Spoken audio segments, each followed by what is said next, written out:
radio for the masses. Headline edition, July 8, 1947. The Army Air Forces has announced that a flying disc has been found and is now in the possession of the Army. If the game is rigged, change the game. Game changer. I occasionally think how quickly our differences worldwide would vanish if we were facing an alien threat from outside this world. This is Fade to Black with your host, Jimmy Church, on the Game Changer Radio Network and KGRA, the Global Radio Alliance. I need your help to get to the year 1985. You're listening to Fade to Black with Jimmy Church on the Game Changer Network.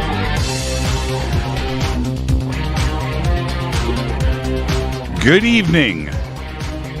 Fade to Black, bespoke radio for the masses. Yeah. How you doing? How you doing? Today is Monday, August 16th, 2021. 229 days into the new year, only 146 days left.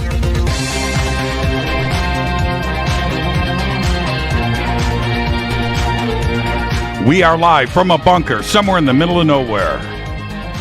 A total undisclosed location, but it is beautiful. That's right. How you doing? Let's get cracking. We've got an amazing week lined up in front of us on Fade to Black. I would like to welcome everybody listening all around the world, all across the United States, hither and thither, to and fro, back and forth, up and down, east and west, north and south, far and near. This is Fade to Black for KJCR, the Game Changer Network, and KGRA, the planet. I'm your host, Jimmy Church. What is cracking, everybody? How you doing? All right, tonight on this very program, we have very special guest, Micah Hanks is joining us. Micah Hanks from the Debrief. We're going to be talking about the FAA and UAPs, his most recent article over at the Debrief. And, of course, we're going to discuss all of the UFO headlines from around the world. All of that coming down at the bottom of the hour. Tomorrow night, Ronnie LeBlanc of Expedition Bigfoot is here. Very excited about that. And then Wednesday night, it's Professor Avi Loeb from Harvard joining us to discuss the Galileo Project. And then Thursday, well, it was going to be Fader night, but I'm taking the day off.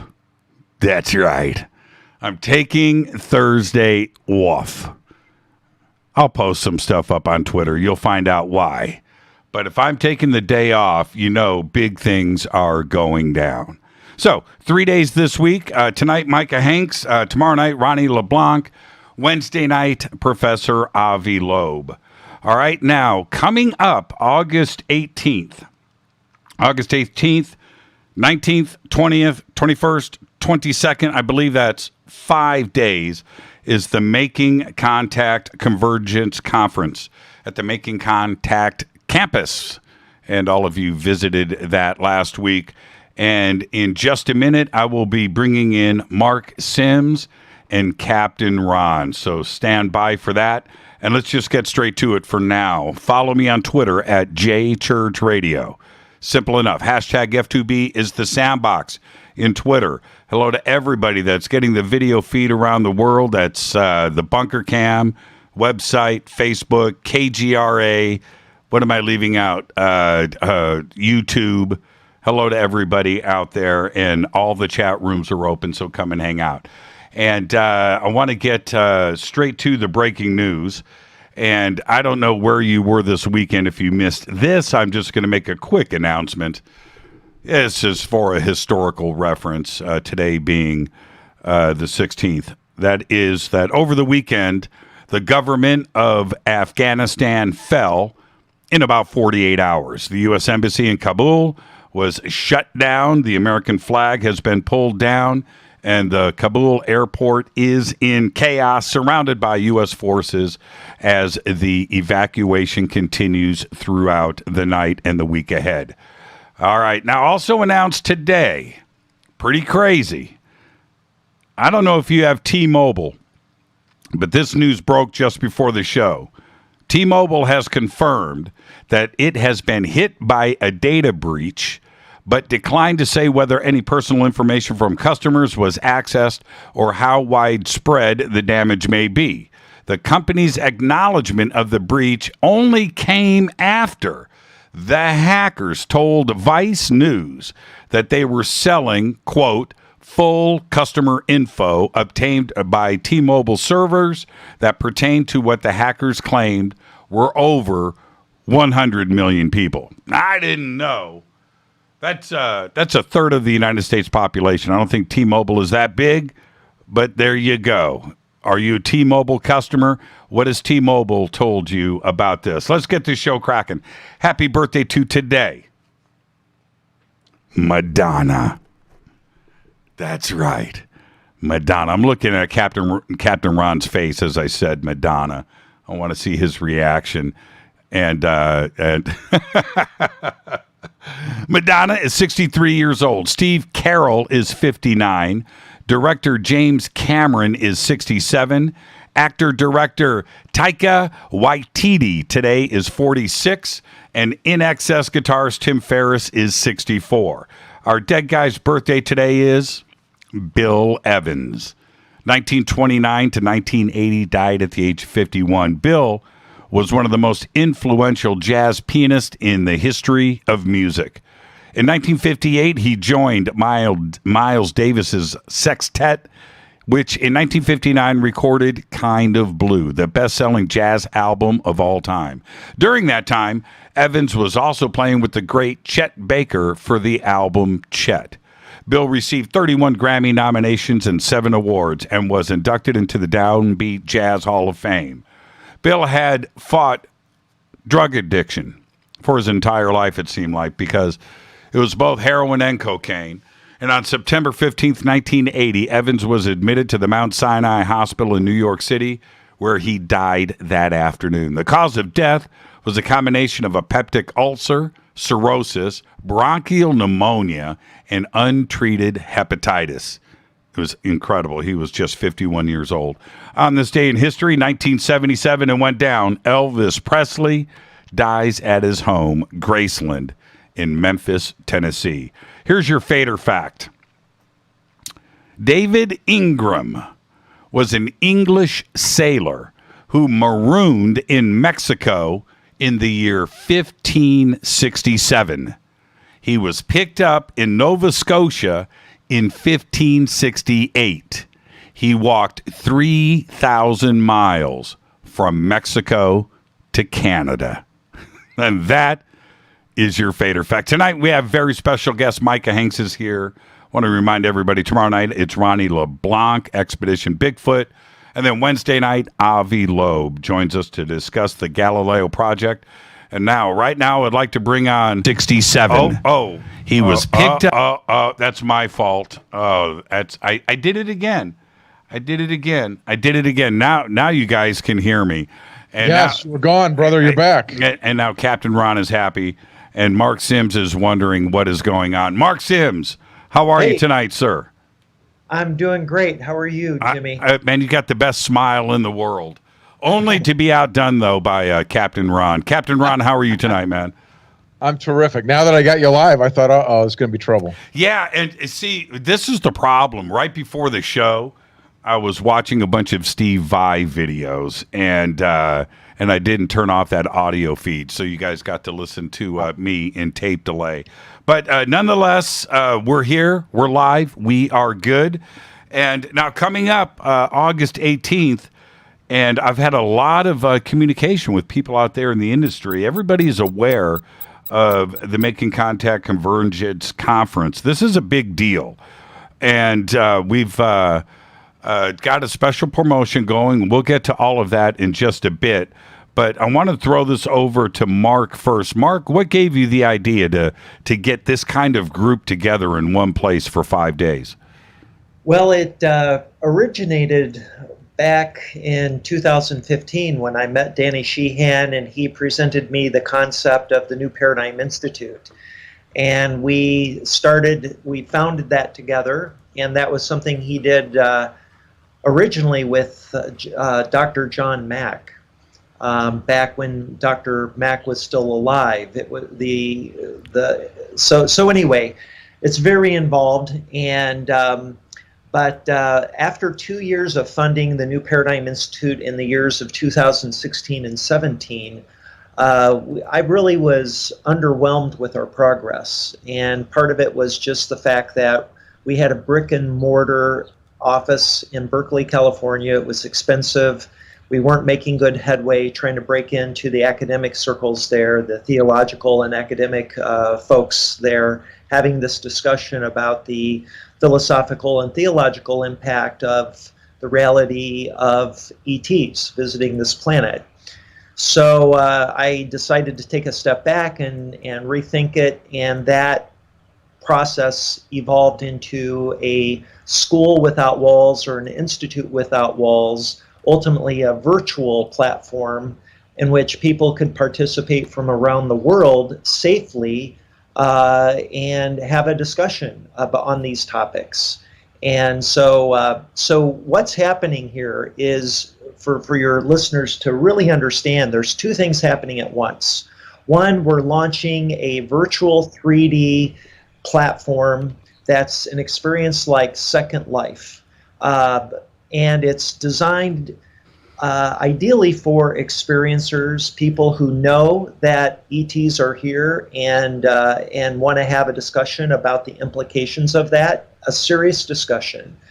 And then this is our inaugural event, our 5-day conference, where we can bring these luminaries from the UFO ET field and also bring to the table these scientists and politicians and academics and psychologists to have a discussion about the implications on our world culturally and politically, because this is going to touch every facet of our life, and we need to begin having this discussion in earnest now, that especially now that the government has effectively admitted that we are not alone, that we are being visited by a highly intelligent, technically advanced, non-human species.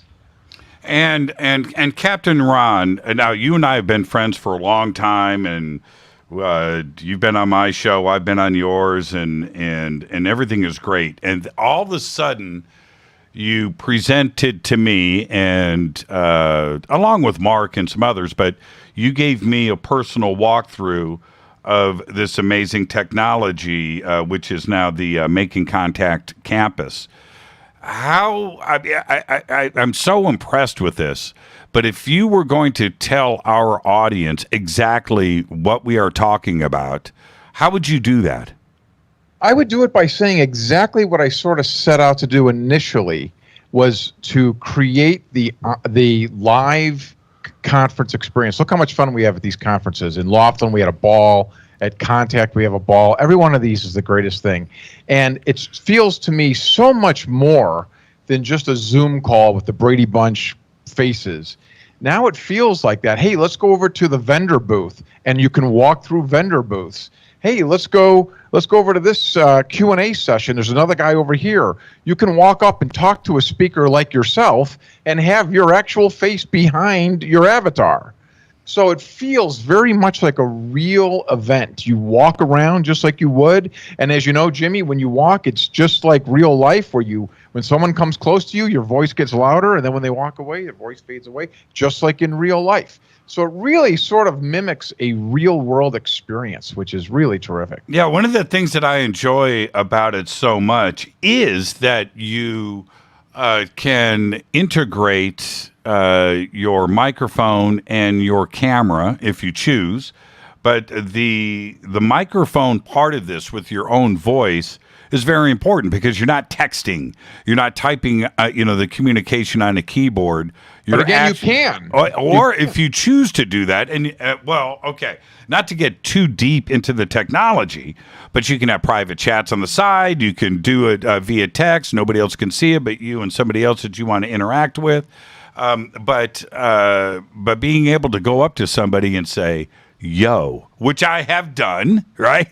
And somebody can turn around and go, hey, yes, it is me. And you can sit and talk in real time like you would at a conference.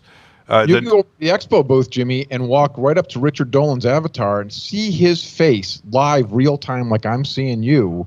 And he could sign a book to you, and you can buy it through his website, and he can mail it to you in the UK. And you can get that personal experience from 3 million miles away or whatever. Yeah, it's amazing. And it's not just the auditorium. There are many venues there, and offices and cubicles and boardrooms. Yes. And I guess next will be water skis on the back of those boats. I think that don't say it out loud. Mark will pick up on that and have it done by the event. Yeah, right. Now, Ron, before I go back to Mark, let's go through the lineup of the speakers, because I don't think that everybody understands not only the quality of who is there, but how many. It's a 5-day event. It's the magnitude of these people, Jimmy. These are the top people. And, you have the big names in our community. Obviously, Linda Moulton Howe, Richard Dolan, Whitley Strieber, the icons, the top people in this.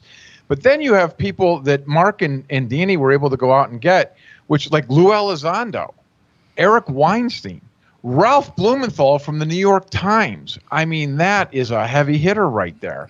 And you're getting these different perspectives on this topic. A guy like Don Schmidt's going to be there with all his Roswell knowledge.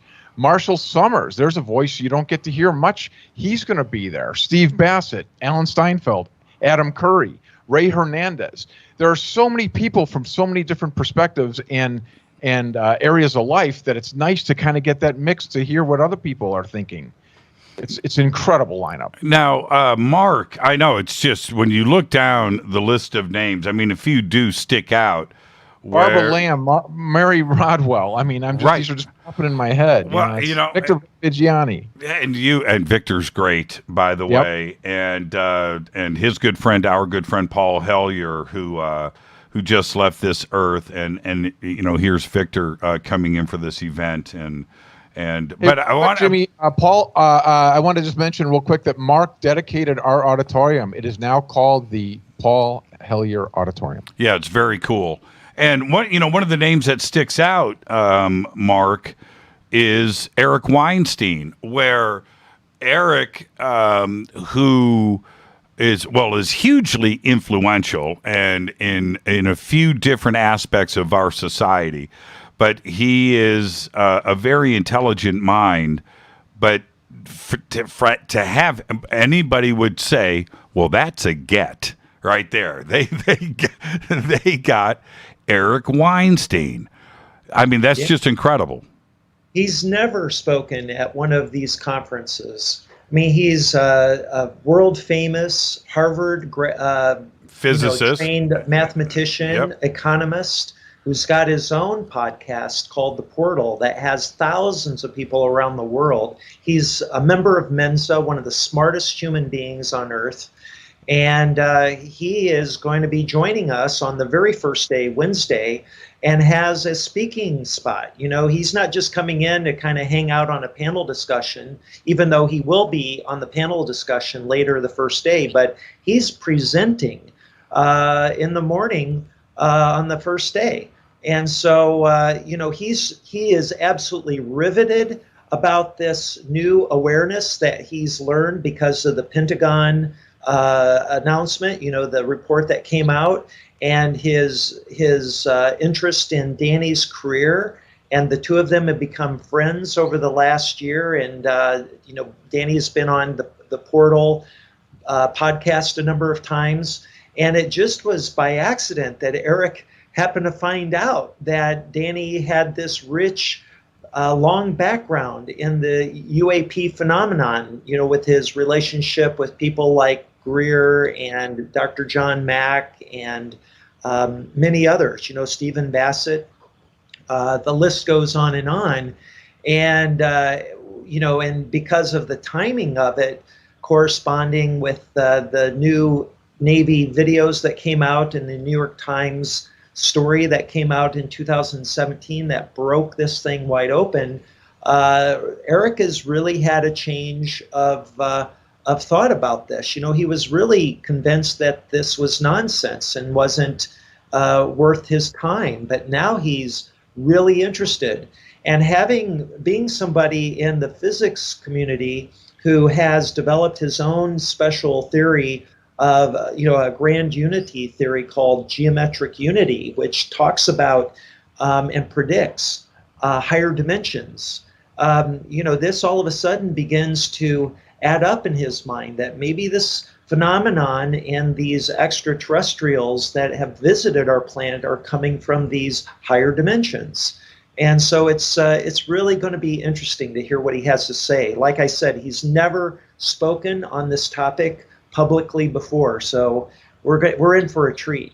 And I'm going to be hanging out. I'm going to do my thing on a Saturday night, and everybody can go check out the schedule and stuff. But for you Fadernauts, if you want to check out what I'm going to be doing, it'll be Saturday night. But before we get to that, Ron, what's the format for each day? You have the auditorium with the 3 jumbotrons, right? On the inside of the auditorium. What's the format? It's going to be a one-track thing, so it's going to go all day in the auditorium, where we're going to have people do lectures pretty much on the hour, 10, 11, 12, 1, 2. And then at 3, we pretty much have a daily panel with those people that presented. And then they can all sort of debate their different viewpoints on the topic for that day. And we're going to do that Wednesday, Thursday, Friday, and Saturday. And then in the evening now, we've added a couple more lectures even after that last panel. And then, of course, we're going to wrap it up Saturday night at 9 o'clock with you, having different people stop by and just kind of recapping what they learned or gave and shared during the 4 days. Yeah, it's going to be amazing. And the cost. Okay, so we have the promo code JimmySave100. I've popped that up in Twitter. It's right there for everybody, and I will get this over in the video description box over on. Mark's trying to jump in. Mark, go ahead. I want to say something here, Jimmy, that we just increased the price to $369, but with yours, Jimmy Save 100, people actually save $220. What? So it's going to be $149 for only your listeners. So you had trouble with math, so Save 100 meant Save 220. So if your Vadernauts put in Jimmy Save 100, they would get $220 off. See, and that's what kind of show prep we do around here. I had no idea. Mark, thank you for doing that. I saw the price increase a couple of days ago, and I was wondering how that was going to work. But it doesn't matter. Jimmy Save 100. You're going to get in for 5 days, 5.5 days, for $149 all in. Right? That's right. You'll not want to miss it. Okay. And Jimmy, there is one presentation that is going to, by itself, going to be worth the price of admission. This is the best deal in town. Now, come on. And I've been hearing online about people complaining that we're charging anything for this, which I don't quite understand, especially considering how much time and money that has been put into this platform and preparing for this event. It's for people, you get what you pay for, and we're trying to encourage people to join something really special. And if we just were to give it away, one, it's not sustainable. We want to create a sustainable platform, and we need thousands, of people to get there.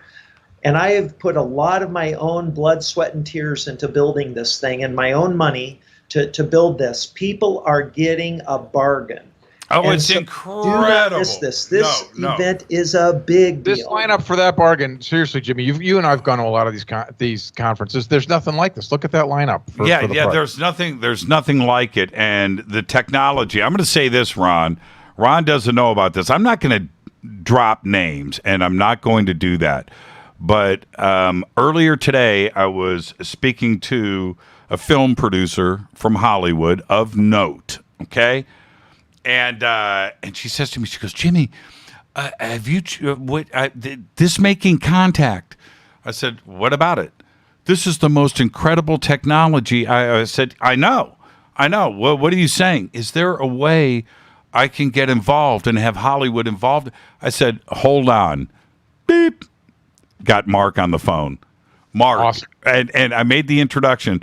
But how cool was that, Mark, to hear? That was so cool, Jimmy. True story. Everything you just said's true. I got a call out of the blue today with your friend, and I was blown away. And it really turned into a very exciting conversation because, you know, what people have to understand is that this event we're doing is just the very beginning.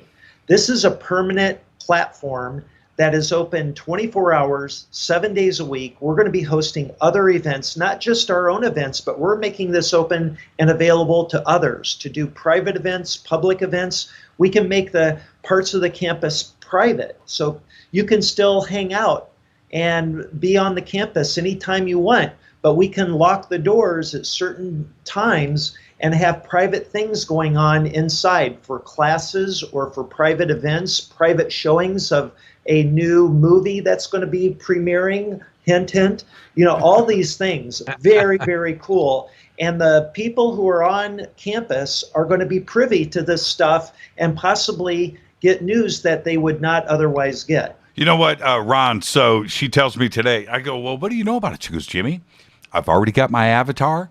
I've got my tickets. I've been walking around.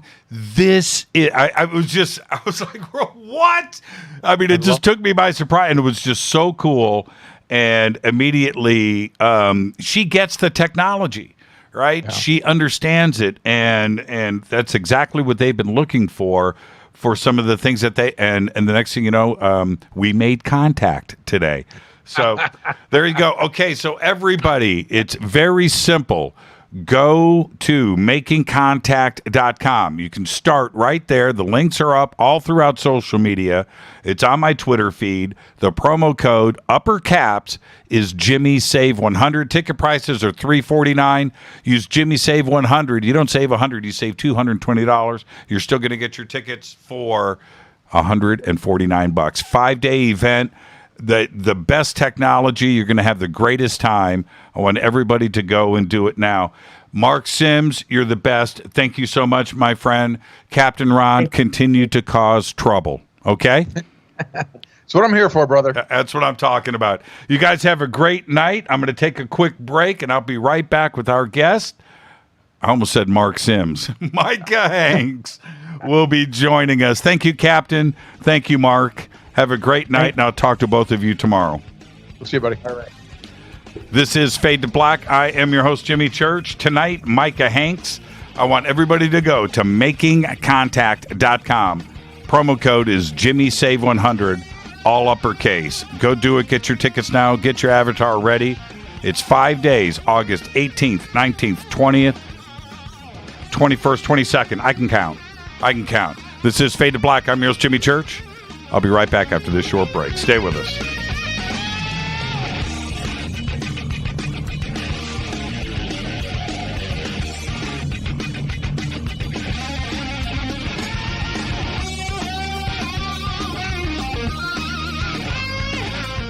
This is Nicole Church, daughter of you-know-who, and you're listening to Fade to Black on JimmyChurchRadio.com and the Game Changer Network. You're listening to Jimmy Church, Fade to Black. Fade to Black will now pause for alien identification. The station that talks the net. KGRA Radio. Introducing the Game Changer blend from River Moon Coffee that delivers a customized blend made specifically for the Fadernauts. If the game is rigged, change the game. It's a bolder cup with some bite.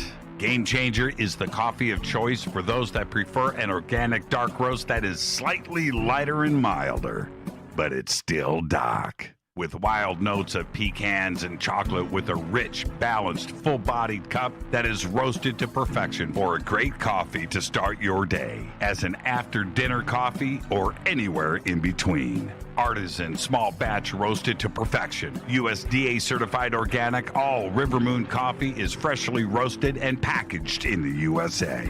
Just go to rivermooncoffee.com or click on the banners over on our site and use the promo code F2B Blend for 15% off of your order today. rivermooncoffee.com. This is the only way forward. This is Fade to Black. Make contact. KGRAradio.com. This is Jimmy Church of Fade to Black, and you can get our podcast for just $2 per month. All you have to do is click on the podcast banner over at jimmychurchradio.com. Hi, folks.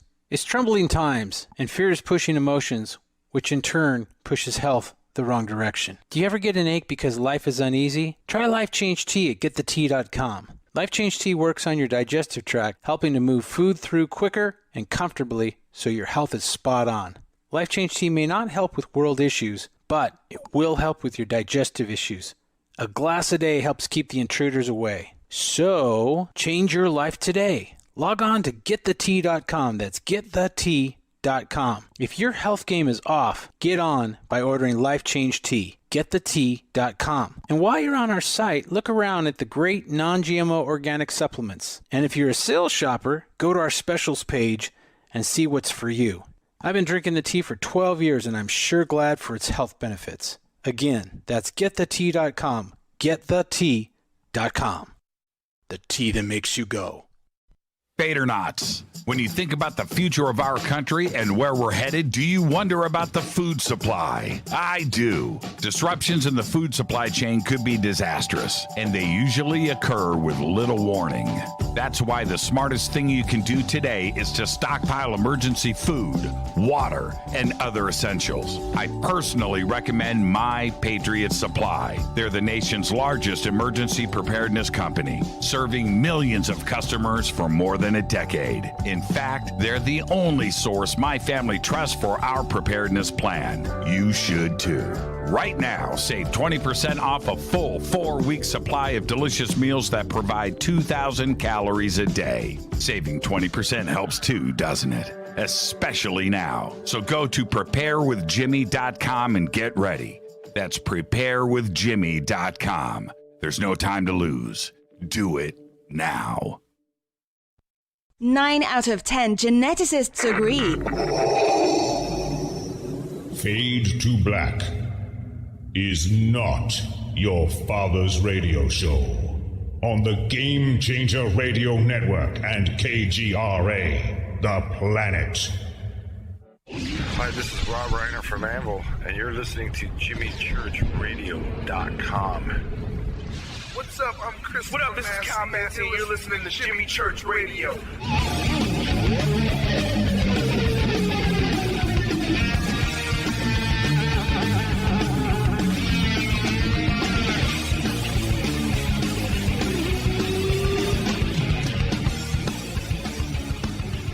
All right. Welcome back. Fade to Black. I am your host, Jimmy Church. I want to thank Mark Sims and Captain Ron for coming in. This event that they have put together is extraordinary. You have to check it out. And just go to makingcontact.com and use that promo code. All uppercase, Jimmy Save 100.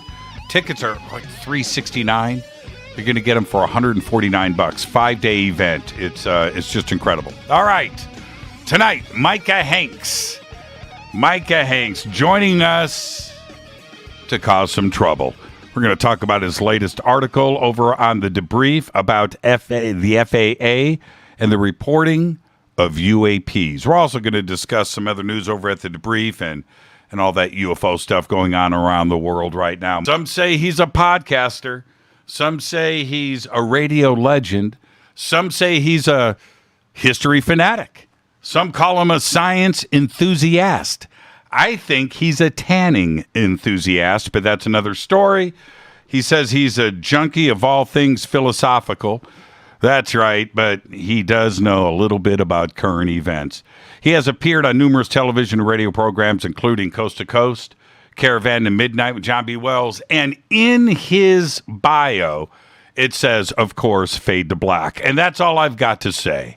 He's the author of several books, including The Ghost Rockets and Mysticism and the Molecule, The Search for Sentient Intelligence from Other Worlds.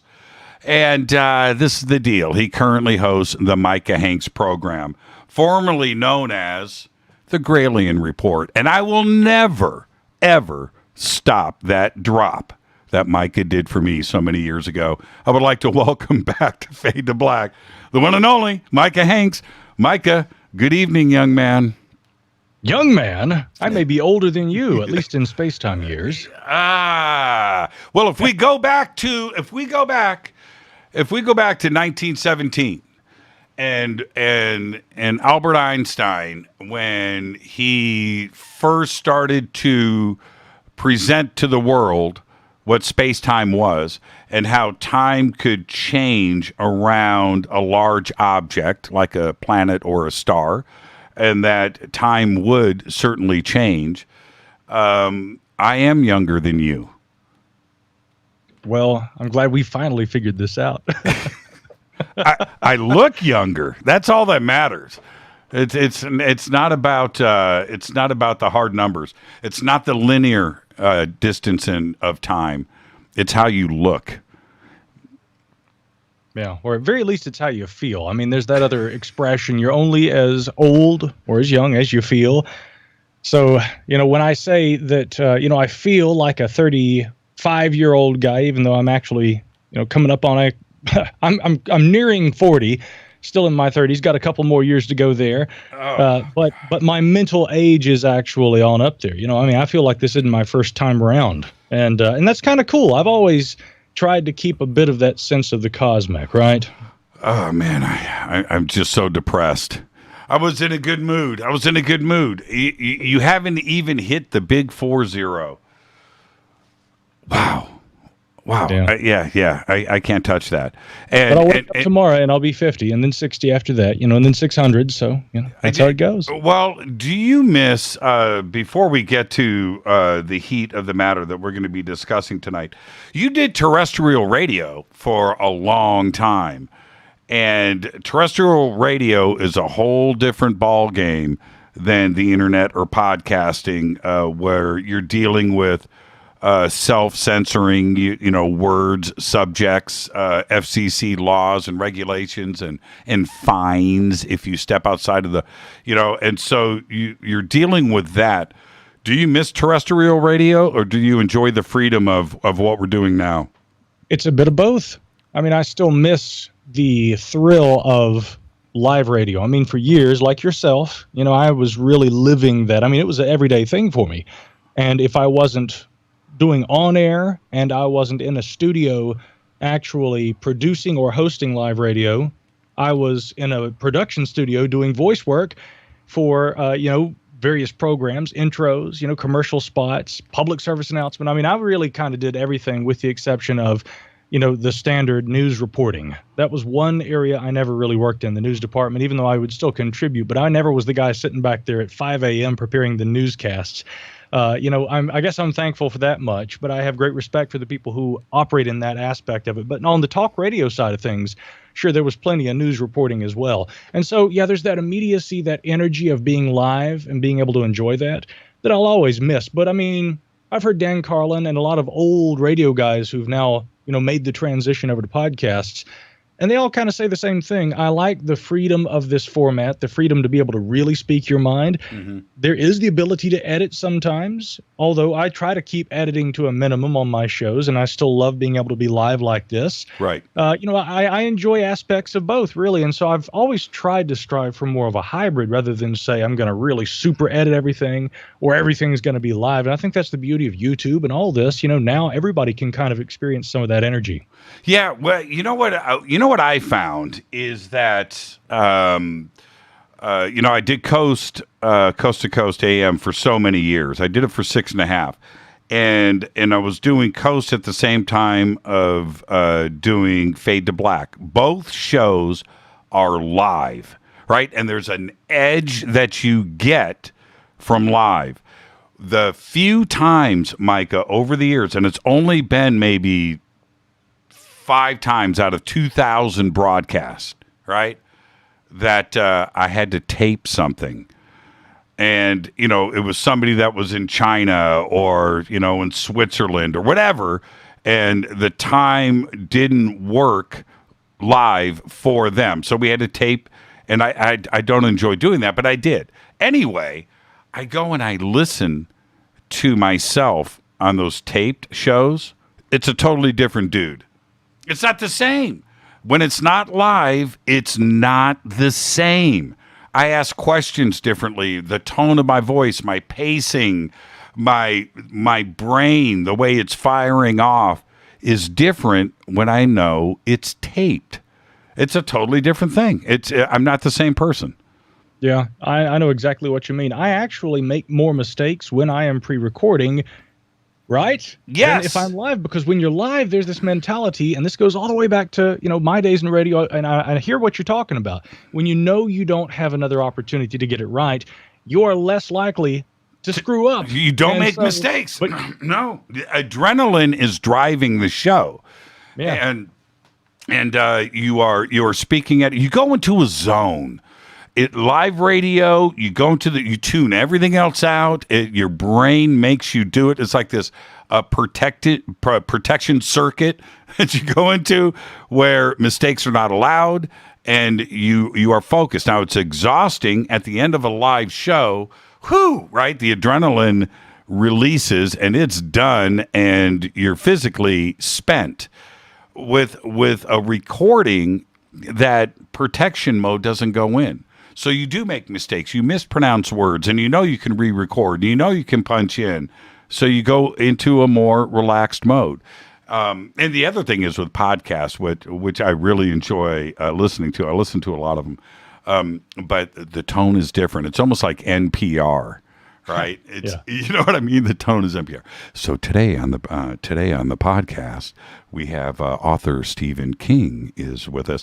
And I wouldn't say that. I'd be like, tonight, Stephen King is here. Jesus Christ, right? That's right. The trick is being able to capture that energy, even if you're sitting in a room all by yourself. But I'll tell you what I really love about being able to be live. It's the shout outs. It's when you can look and you can see the chat room. I can see Misfire Jack in there. I can see Block Chick. I can see the wonderful, the capable, the erudite Christina Gomez, who I promised a shout out to. That's right. She dropped a TARDIS reference tonight before I did. So again, being able to interact with the family, that's always the very best thing, sincerely. So that's part of what I love about live radio. And of course, the Fade or Not family right here on F2B, buddy. Yeah. Thank you so much for that, Micah. Now, you just brought up Christina. So, and I want to talk about the debrief for a second. Christina, who I really enjoy going on her show. It's awesome. But she represents a generation that even for you as a youngster of just under 40 years old, as you say, she's like 2 generations removed from you now. And she represents this bright, young, dare I say, fresh in my oldness, audience. I don't even know what generation. What generation are they? What do they call themselves these days? Oh gosh, that's a good question. I mean, are they follow Gen the trends very well? So are they Gen Z? Maybe so. Christina, what do you guys? What is the proper terminology? Yeah. What generation? If you're 21 years old today, what generation is that? And I'll pop that up, and somebody's going to post it in here, and we are going to find out. I have no idea. Are we so far removed that Gen Z is? Oh, okay. Gen Z.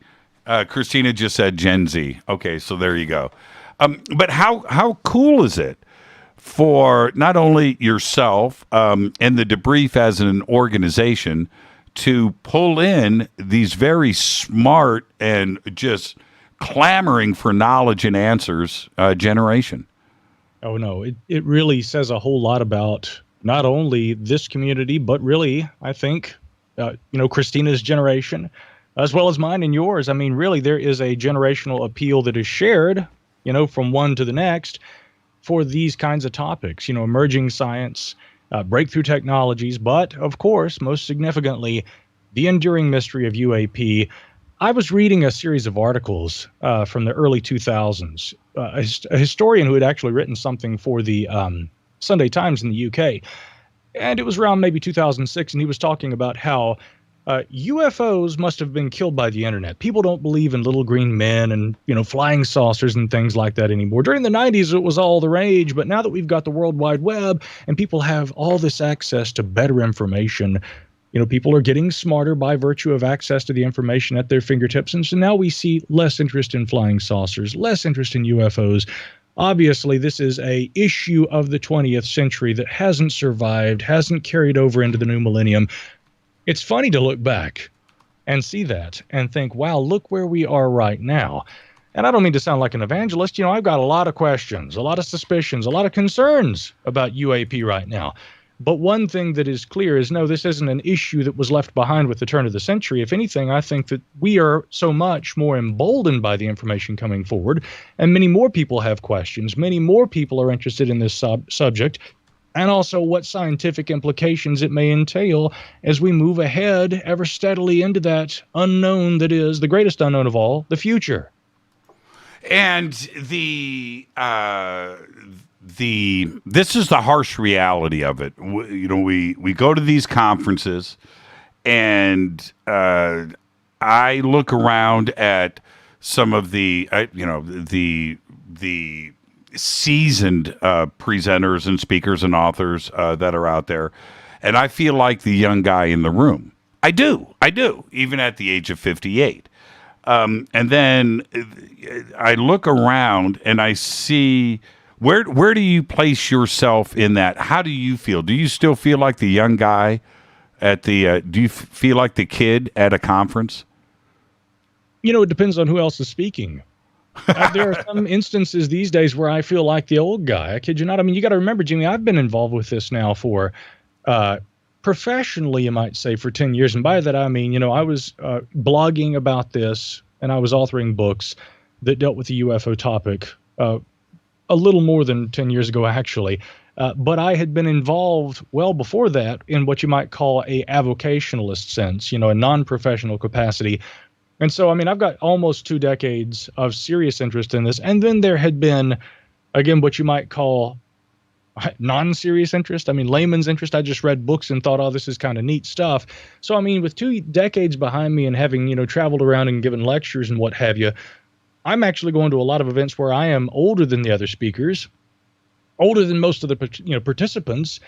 I actually feel like the old guy. Then again, though, there were many instances, you and I would be at an event together. Stanton Friedman would be there. Mm-hmm. Guys who have been in this field for decades longer than I have, like Richard Dolan. Mm-hmm. Richard isn't that much older than me, but I mean, he's been at this much longer.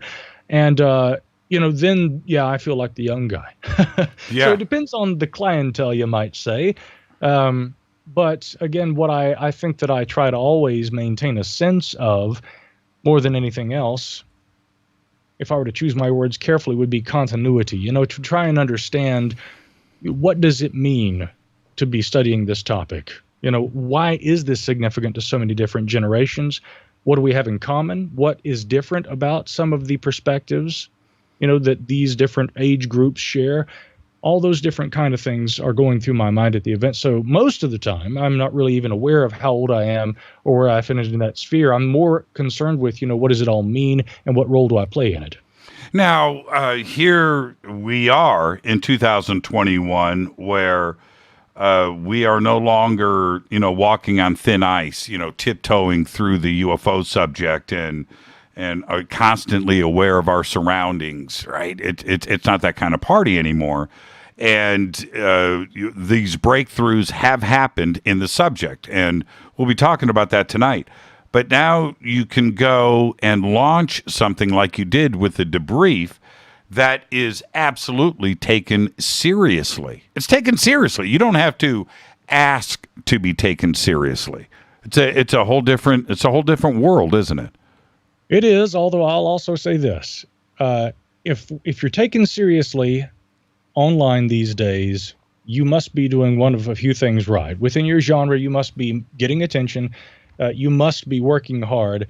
And I'll definitely say this when it comes to reporting, you've got to be really, really stringent with your fact checking, with your sources, with information, and so as far as the Debrief, this is a bit different from other endeavors I've been involved with. And our team and the hard work that everybody puts into this, at least so far, has really, I think, paid off and has shown me not only the value of teamwork, but really how much hard work has to go into serious reporting on topics that have been historically left out of the equation by the media. And if and when they are reported on, more often than not, it's water cooler, right? It's making fun of these kinds of topics. Yes, we're talking about UFOs, or UAP as the military prefers to call them. I still like UFOs. So the question there is, how do you do it? How do you do it right? And will your work reflect that? I think that the response you get is a reflection of, how well you do, or at least how hard you've tried. It remains to be seen how well the Debrief will do, but I can tell you one thing: we're definitely trying our hardest. Now, this is like the craziest thing ever, and it's only in the UFO community does this happen. It doesn't happen in sports. It doesn't happen in the flower arrangement industry. I don't care what you're talking about. In the UFO world, the more popular, the more recognized you are, the more read that you are, the more listened to that you are, the more that you are identified as a government shill, right? And yeah, it is absolutely phenomenal that this goes on. And now, with the Debrief, and just the name, the Debrief says shill. Okay, so that you guys have that going against you, but well, you can blame me for that. Okay, but you understand where I'm going with this, right? The more that you guys push, you guys have a lot of great information. You guys break a lot of stories. There seems to be an inside track, and I respect all of it. And in some ways, I'm a little jealous. How you guys are able to break these stories. But when you do, now all of a sudden you must be working with the man, and now you have to fight that with what success you have seen so far. Well, yeah, my mysterious spiritual advisor, Dr. Krasinski, had pointed out to me last time I was on your show that people in the chat room had been saying, "Oh, Micah worked for the CIA." Yes. See, this kind of thing happens. Yeah, so I'm so used to it anymore. But really, it's been like that. Since as soon as I got involved. I remember on the Above Top Secret thread years ago, there was a thread all about me, and the supposition at that time had been, this guy just shows up out of nowhere. He's automatically got like a bunch of books written. He's like hosting more than one podcast. Who is this guy, and who just dropped him into the middle of this dialogue? And I think that they summarized by calling me the used car salesman of ufology.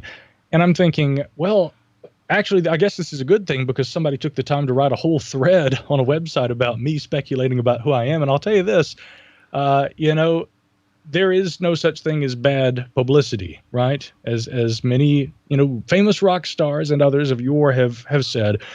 Now, make of that what you will. I thought it was more funny than anything. I'm not really looking for publicity per se, but I raised that story to illustrate the point that, you don't have to do anything in this field to be accused of being, this person or that person, or having these affiliations or these ties. I've got very good friends, Jimmy. I won't lie to you.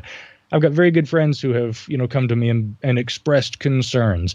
And I'm like, look, if you've ever been to my house, okay, I don't live in a big mansion.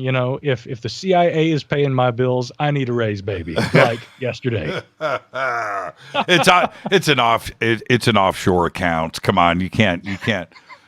You've got a Jaguar, but it's in Bermuda at your vacation home. Yes, yeah, exactly. But I've always found that fascinating. And then there are others. I mean, as soon as you get to shill level, that will come to your defense and say, well, obviously you're flying over the target. Right, and that's why they're taking the cracks at. And it's you see this repeated over and over again, and I see it happening to so many. Of course, I've had my share of it over the years. I've chosen to ignore it, and that's fine. They're not going to take cracks at people that don't matter, and that's the only way that you can look at it. You're just like, well, I guess I matter then if they're taking cracks at me, and I think that's the best way to move forward. Yeah, and also a couple of other things I'll add. Don't ever take yourself too seriously. Never.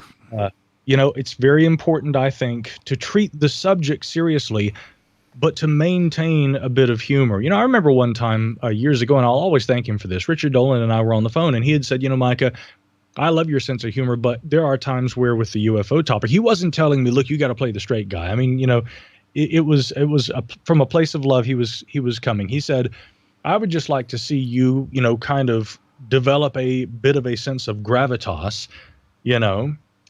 because he says, I take you very seriously as a UFO researcher. That meant a lot to me when he said that. On the other hand, of course, I was corresponding with Diana Pasulka the other day, and she had said, something I love about you is that you maintain a sense of humor about things. The trick is finding the balance. What I always try to do is not take myself too seriously, but treat this subject with, dead seriousness. And when it's game time and it's time to stop joking, the story is all that matters.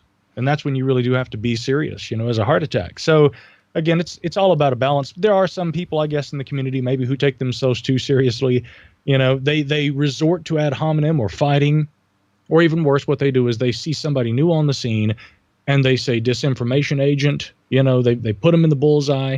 It's the only way they can bring them down if they aren't getting the attention. Again, so what I'd also say is, in addition to not buying your own hype, don't ever ascribe self-importance to you to such a level that you allow your ego to get ahead of the message you're trying to present, because the story is the most important thing. And this, ladies and gents, when it comes to UAP or UFOs, call it what you want. This may be the biggest story of our lifetimes. Treat it like it. That's right. And here's the other part, and I've got to take a break in 15 seconds. I just find fascinating. Lou Elizondo is on Tucker Carlson, 5 nights a week. UFO community loves it. We're in the mass media. Lou, right? And John Greenwald turns around and he's on Tucker's new special, right? This new UAP UFO special. And people are attacking John because he's on a right-wing network. It's like, wait a minute. You can't have the argument both ways. UFOs are a nonpartisan issue, right? UFOs don't care about the network or the voice or the face, and neither should this community. And if you're okay with Lou or Chris Mellon or whoever going on Fox, then there's nothing wrong with anybody else going anywhere, whether it's CNN or MSNBC or Fox or Discovery or Travel. It doesn't matter. And I just find that interesting. It's like people just want to argue for the sake of arguing and fighting for the sake of fighting. Oh, that's exactly what they do. I'd say more, but I think you're coming up on a break. Let's take that break right now. Our guest tonight, the one and only Micah Hanks. Now, when we come back, we're going to jump right into his recent article over on the Debrief. You can go to the Debrief and check it out. FAA is now reporting UAPs. We're going to do the deep dive into this. It's a fascinating read. You can go and check it out. Where the information came from, we're going to discuss that too as well. This is Fade to Black. I'm your host, Jimmy Church. Stay with us.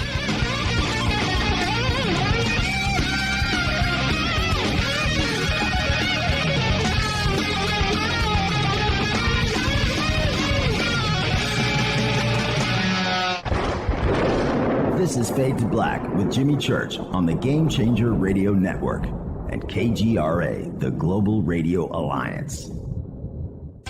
This is KGRA Digital Broadcasting Station, Salt Lake City, Utah, Van Buren, Arkansas. This is Billy Carson with ForbiddenKnowledge.tv. Forbidden Knowledge TV has just reached its 1-year anniversary. That's right, 1 year. And as a show of appreciation, we are giving all new subscribers a free 30-day trial of ForbiddenKnowledge.tv. That's 30 days to binge watch thousands of movies, documentaries, conferences, workshops, lectures, yoga classes, meditation courses, and so much more. So log on to ForbiddenKnowledge.tv from your computer or mobile device, or get the Forbidden Knowledge TV app on Apple TV, Roku, Amazon, iTunes, or Google Play today, and use coupon code 30daysfree. That's coupon code 30 days free on ForbiddenKnowledge.tv today. Because you never got that pony you always wanted. Damn it. Jimmy Church and Fade to Black on the Game Changer Network. KGRADB.com. Listen, I know, and you know, that you've always wanted your first crystal skull. Or maybe you're a collector just like me, but you just don't know where to go to find the real thing. Then I met Carolyn Ford over at EinsteinTheCrystalSkull.com. Carolyn is the guardian of Einstein, one of the most respected ancient crystal skulls in the world. All of her unique skulls have been imprinted sitting with Einstein in his sacred lodge and are carved from the finest gemstone and materials. Imprinting is the process of receiving the ancient wisdom from the master skull or master computer, Einstein, the ancient crystal skull. To see Carolyn's current collection of crystal skulls, just visit her store at EinsteinTheCrystalSkull.com or click on the banner over on our site. Don't forget to use the promo code Jimmy at checkout to receive 10% off of your order today. That's promo code Jimmy. Finding your first or next crystal skull is easy. Just visit EinsteinTheCrystalSkull.com. When you take the beans from Central America with dashes of Indonesian and African mixed in and then roast it to the dark side of Fade to Black, you create the ultimate brew of fringe. Introducing the Fade to Black blend from Rivermoon Coffee. Yes, Rivermoon's darkest customized roast was created for the love of Fade to Black. The alchemy of masterful roasting and smoking the beans is in every sip of this full-bodied, dark Java. I need my coffee dark, deep, with distinct bittersweet chocolate highlights, just like the bunker. Leaning further into the darkness of the roast is Fade to Black blend from Rivermoon Coffee. Just click on the banner at jimmychurchradio.com and use the promo code F2B Blend for 15% off of your order today. Hello, I'm Cecilia, and you're listening to my main man, Jimmy Church, on jimmychurchradio.com. Hi, this is Ray Hobbs here, repping the planet, and you're listening to my good friend, Jimmy Church, Fade to Black, on the Game Changer Network and the KGRA Digital Broadcast Station. This is Toby Kebbell. You're listening to JimmyChurchRadio.com. Don't hurt me, Jimmy. I'm only little. Hey, I'm Adrian Grenier. And this is Ari Gold. We're the Honey Brothers. We're of the Honey Brothers. Hey, I'm Adrian Grenier. And I'm Ari Gold. We're the Honey Brothers. And you're listening to Jimmy Church. The Revolution. This is Jimmy Church of Fade to Black, and you can become an official Fadernaut by just going to our membership section at jimmychurchradio.com. Hello, this is Serena Wright Taylor from Conscious Life Expo, and you're listening to Fade to Black with Jimmy Church, who holds the Lucky Pony record for the best astrological chart since 1963. True story. This is Micah Hanks of the Gralien Report, and you're listening to Jimmy Church on Fade to Black, across the globe on the Game Changer Radio Network and the one and only KGRA Radio, The Planet.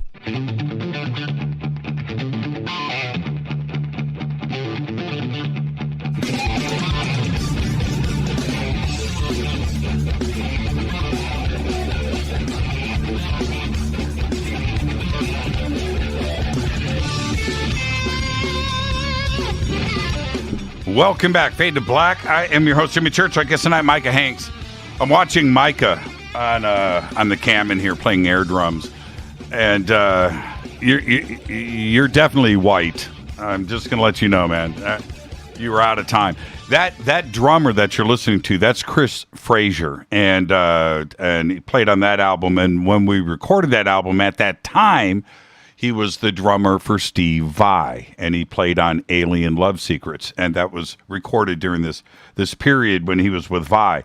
But I was able to go and watch. I did a bunch of live shows with them, and I was mixing. I was a live sound mixer just for them. But watching Chris play now today, he is playing in Foreigner. He was in Whitesnake for a while, replaced Tommy Aldridge.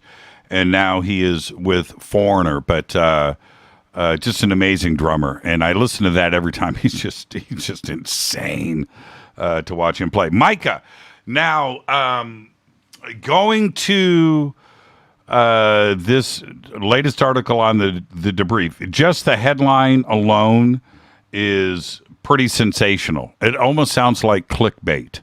Reads like clickbait. The FAA is now collecting reports on UAPs. So let's just start right there. Do you want to divulge? You discuss it somewhat in the article about a manual, right, with instructions by the FAA. And it's a very thick, I think you provide a link to it for everybody to go and check it out for themselves. How did this information come across your desk? Well, that information will come across one's desk, and this is my clandestine methodology, so you might want to write this down. If you go on Google and you type in FAA UFO, that's what comes up. Oh, straight up, huh? Yeah, now this is not, hard to find information. This has actually been common knowledge for a number of years. What we're talking about is FAA Order JO 7110.65, and then there is a number, or rather a letter thereafter. Z, I believe, is the current version, but there have been several versions before that. This has been online for years. And essentially what it will say under, I believe it's Chapter 8, Section 981 General, it reads, I'll just quote from it, persons wanting to report UFO unexplained phenomena activity should contact a UFO unexplained phenomena reporting data collection center, such as the National UFO Reporting Center, etc. That's point number one. Number two, if concern is expressed that life or property might be endangered, report the activity to the local law enforcement department. Now, those have been essentially for years the FAA's general positions, okay? And what this actually is that we're referring to here, this FAA order, is a guide for air traffic control. This is a publication. It's sort of a manual that they can rely on for what they do in certain circumstances, and that's what people are told to do with regard to UFOs. Now, in years past, there was another organization that was listed. In addition to the National UFO Reporting Center, there was, of course, Bigelow Aerospace Advanced Space Studies, and then a few years before that, it was the National Institute for Discovery Science, another Bob Bigelow organization. Those were also listed. And again, there have been television programs that have talked about that, mentioned that. For years, guys like John Greenwald and a number of others have sent FOIAs to try and see if there was any other kind of collecting of data about UAP or UFOs by the FAA. They still use, in the most recent version of that publication, UFO, and a lot of other different agencies still use that as well. It's not everybody has just this mass exodus. Everybody's saying UAP now. I still see a lot of variability in the choice in the title or the wording. But all that said, that's basically been the standard for the FAA for years. Now, it doesn't mean that they don't get UFO reports from time to time. But we do know in notable instances, and this isn't mentioned in the article, but a widely reported UFO incident from a number of years ago, the Chicago O'Hare International Airport incident, the FAA, almost before there was even time for an investigation, had concluded this was just weather phenomenon. They didn't want anything to do with it. And so when this preliminary assessment by the UAP task force appears back in June, let's talk about that for a minute, because you and I haven't really had a chance, I don't think, to talk about that in a live setting, except for maybe very briefly when we were on Christina's program. But the preliminary assessment, I think, disappointed a lot of the UFO community because they were saying, well, where is the word extraterrestrial? Where is even any mention of the possibility of something alien? Where are any specific references to what has been observed? What these objects look like? There's very little in terms of specifics, only general statements about 144 instances that were not able to be identified. One of 100 and presumably 45 was identified as a balloon deflating. But they say there's 144 objects we looked at that, we don't have explanations for yet.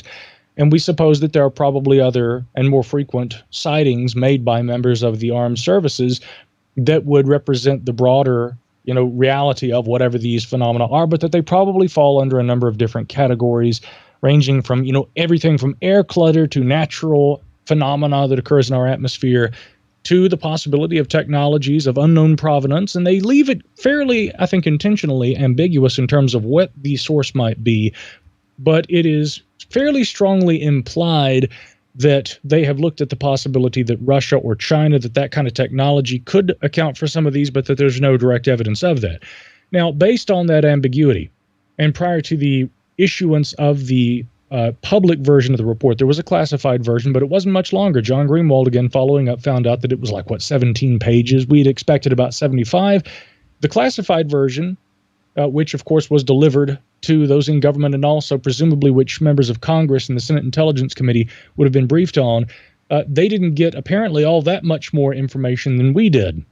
But if you look at the 9-page report that was, produced for public consumption, once you take away the appendixes in the back, with the definitions and the acronyms and what have you, when you take away the cover page, you whittle that down to just 6 pages.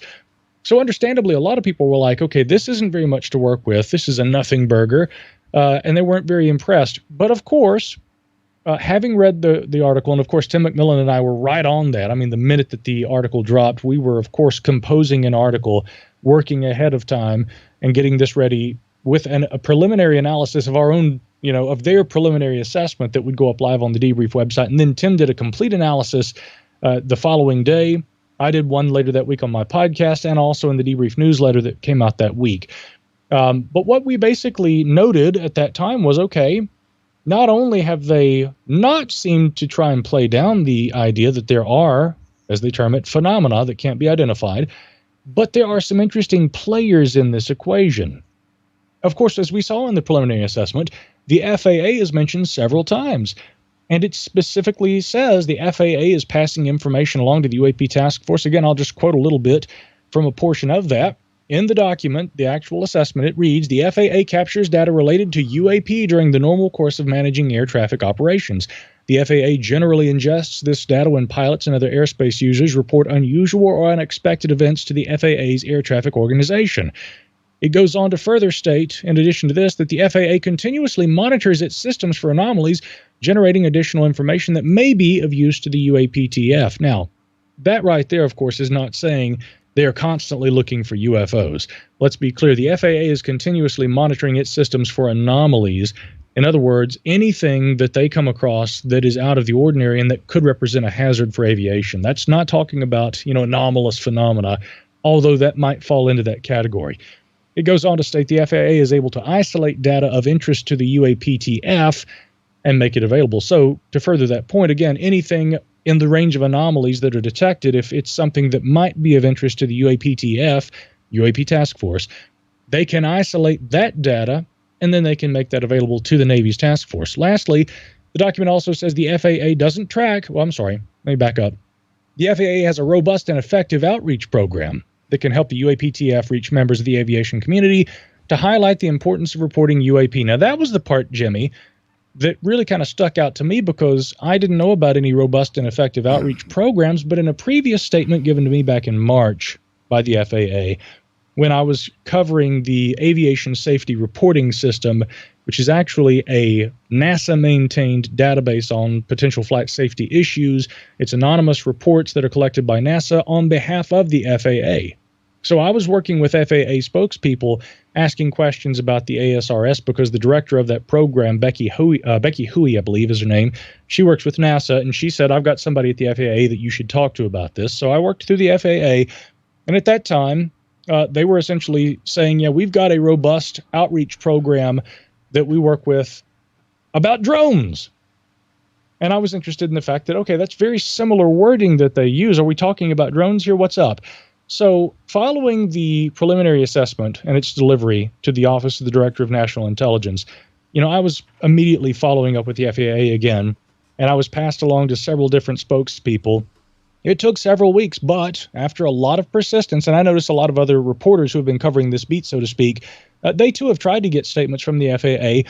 It doesn't seem to be a mystery any longer. If we take the preliminary assessment at its word, it already seems evident that the FAA is collecting some data on UAP. That's not really surprising, right? They manage all civil aviation in the continental United States and also oversee, in coastal waters and what have you. But I just wanted to get them on the record because they hadn't done that yet. And in fact, a few quotes that have been provided to journalists like, those writing for Forbes and others who had looked into this, the FAA had seemingly not changed its stated policy even after the issuance of the report to the ODNI. So I was like, okay, guys, there's a bit of a breakdown here, right? Can we at least all get on the same page?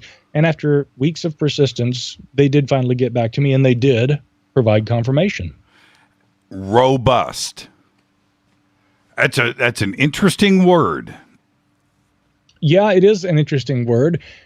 That part, by the way, they didn't comment on. And of course, the entire statement that they gave me is featured in the article. And again, anybody who wants to see this can see this at thedebrief.org.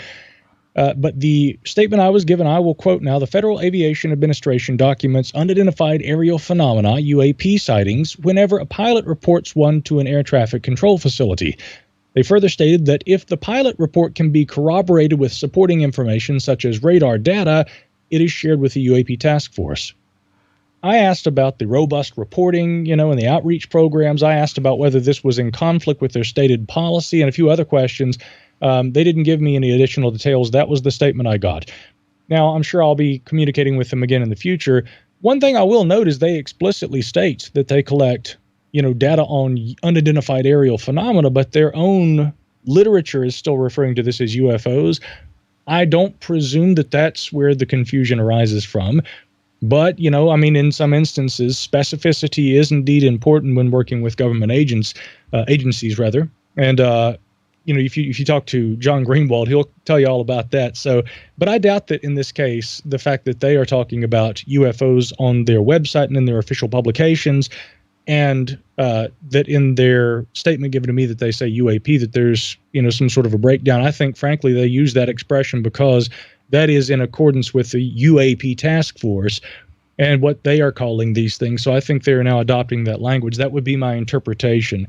So it's interesting. And again, I'm sure that there'll be more reporting in the days to come. I've gotten some interesting feedback on this article. To me, it's not necessarily mysterious that the FAA is now involved.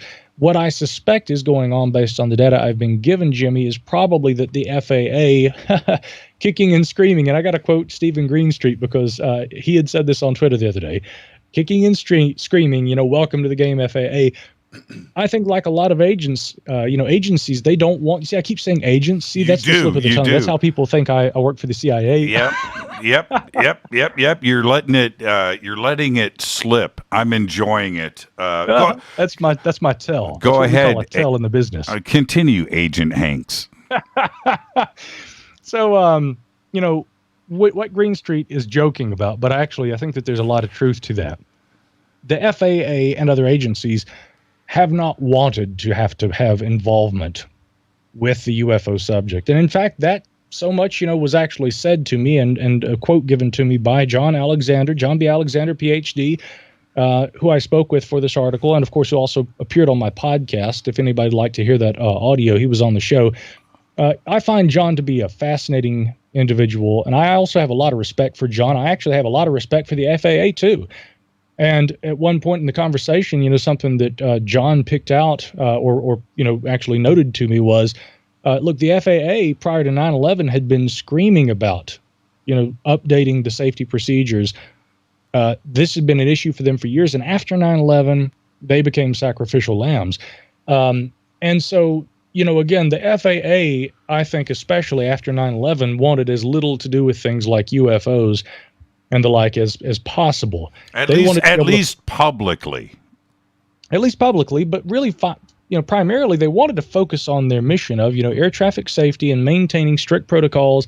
They didn't want to have to deal with the highly stigmatized subject of UFOs. So, as John explained it, he said at the time he had just been reassigned to the Pentagon, and he was living in Virginia, and he was living in a high-rise apartment. He said that there was like a Friday night kind of happy hour type thing, and one of the people living in the apartment building with him was, I think, the deputy director of the FAA at the time, and they were having a cocktail, get to talking, and he admits, hey, I'm interested in weird stuff, and I'd like to talk to you. And so they kind of build a relationship. And it was John Alexander that at the time, I guess he probably would have still been working with the National Institute for Discovery Science under Bob Bigelow. And he arranges to have Bigelow, Colm Kelleher, and the guys, they go down and they meet with the FAA. And the FAA says, sure, we'll be happy to redirect, reports to you. Now, I don't know that necessarily meant that they were receiving UFO reports and sending them to Bigelow. What they did was on their website. Again, we just referred to these orders, right? Earlier versions of the order, which I linked to in the article, earlier versions of the same order that now only say the National UFO Reporting Center, back when they used to say BASS, that's where that came from. John helped to arrange for, on the FAA's own website, they would list the number for Bigelow Aerospace, Advanced Space Studies, and an email and say, if you've seen a UFO, call these guys, because they didn't want anything to do with it. Now, but let's, as I read your article, I started to think about a couple of things. It's the way that the FAA is referencing, also in the UAPTF report, they are suggesting that this is, robust, but that this has been in place for a while when the UAPTF is virtually new, right? That was created last year. So, yeah, that's an interesting point. Yeah, and the insinuation from the word a robust, structure for an outreach, within the aviation community would seem to say that this isn't something we started doing 2 weeks ago. That's exactly, and I'm not. I don't want to suggest that I'm reading between the lines. I'm saying that this is what is stated in the UAP Task Force report. And it is also referenced by the FAA in their statement in your article. So I would assume that this reporting has been in place, and the logistics and the steps of doing this have been in place for a while. It didn't start in 2020. Yeah, I would probably say that is close to being accurate. I think, the FAA has probably continued to receive reports about UFOs. They have continued to spot anomalies. In instances where they might have been concerned, there may have been reporting mechanisms. Some of that information, for all we know, may have actually made its way to the Advanced Aerospace Threat Identification Program in years past. I don't know. There is very little known about those mechanisms. But, as far as the FAA's stated policy, it seems that, they have acknowledged that they're back in the game, but in likelihood, to some extent, they never were really out of it. They just had tried to remain or maintain as little involvement as possible. So I don't know that we can say necessarily that they are in such a position now, because apparently they seem to be performing an active role in support of the UAP task force by virtue of the fact that they are actively collecting information. And again, what they were specific about was it can't just be a pilot saying, I see something over here. If the pilot reports seeing something, and they've got a radar track on that also. Or a second witness, or a second report. Or a something, photograph. Yeah, something to support it. But here's the deal. The UAP task force, and certainly the Pentagon, has always suggested that these incidents that were going to be investigated by the UAP task force and the DIA, that these were military, right? These are military reports. The FAA is a civilian agency supporting our commercial airspace. So that means some of these reports that were investigated by the UAP task force were indeed not strictly military, but these were civilian sightings too as well. And I think that is something that really needs to be discussed. What was the ratio? How many of these reports came from commercial pilots, air towers, right? Airports. How many of those were investigated? And I think we need to find that out.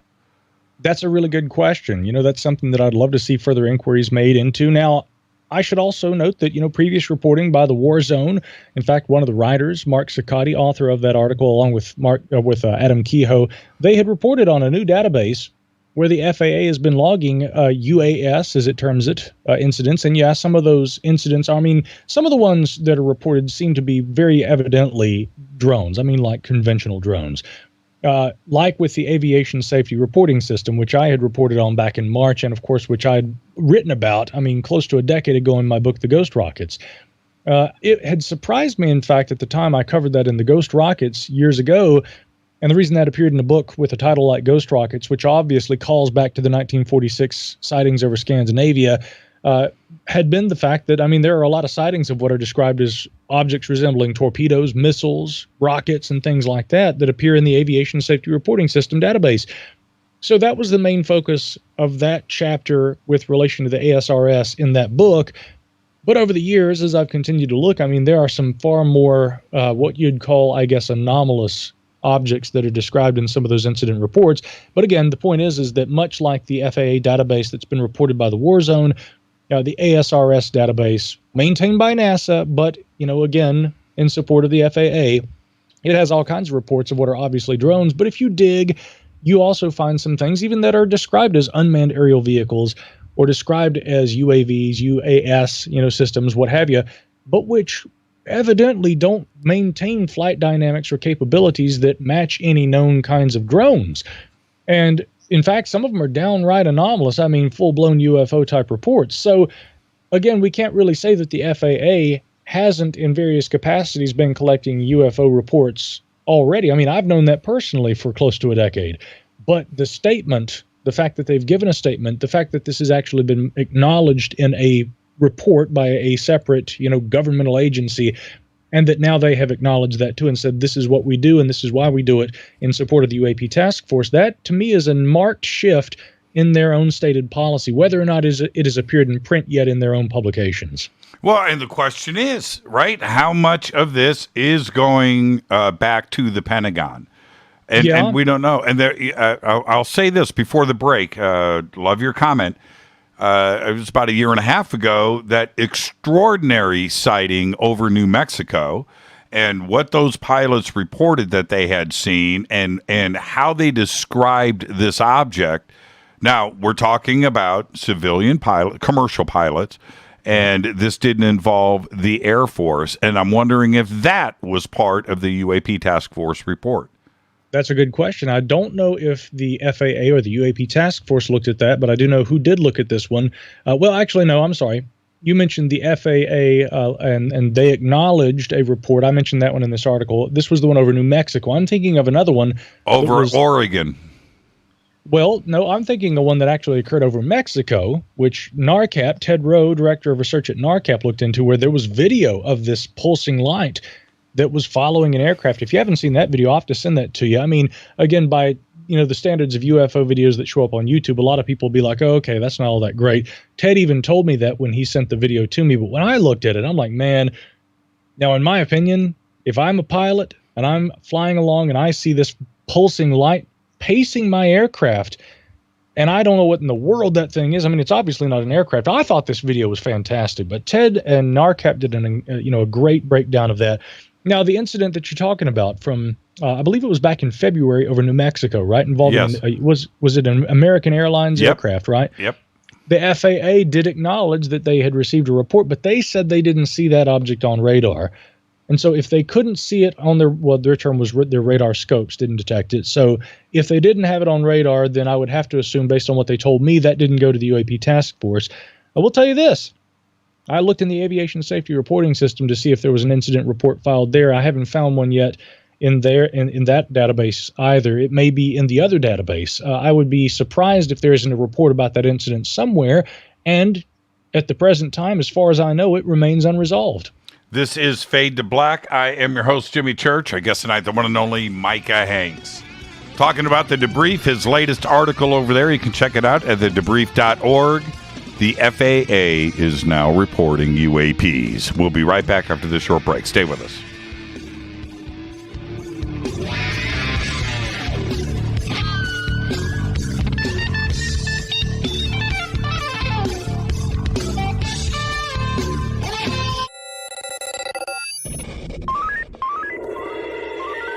Way out here, we listen to Jimmy Church. You're listening to Fade to Black. Always on the edge of the hottest alternative talk. Jimmy Church with Fade to Black. KGRARadio.com. ¿Qué tal, mis amigos? Yo soy Mario Carson, el tiburón, y los invito para que escuchen a mi buen amigo Jimmy Church Radio. ¡Claro que sí! Do you want to be an official Fadernaut? Of course you do. This is Jimmy Church of Fade to Black. Just go to our membership section at jimmychurchradio.com.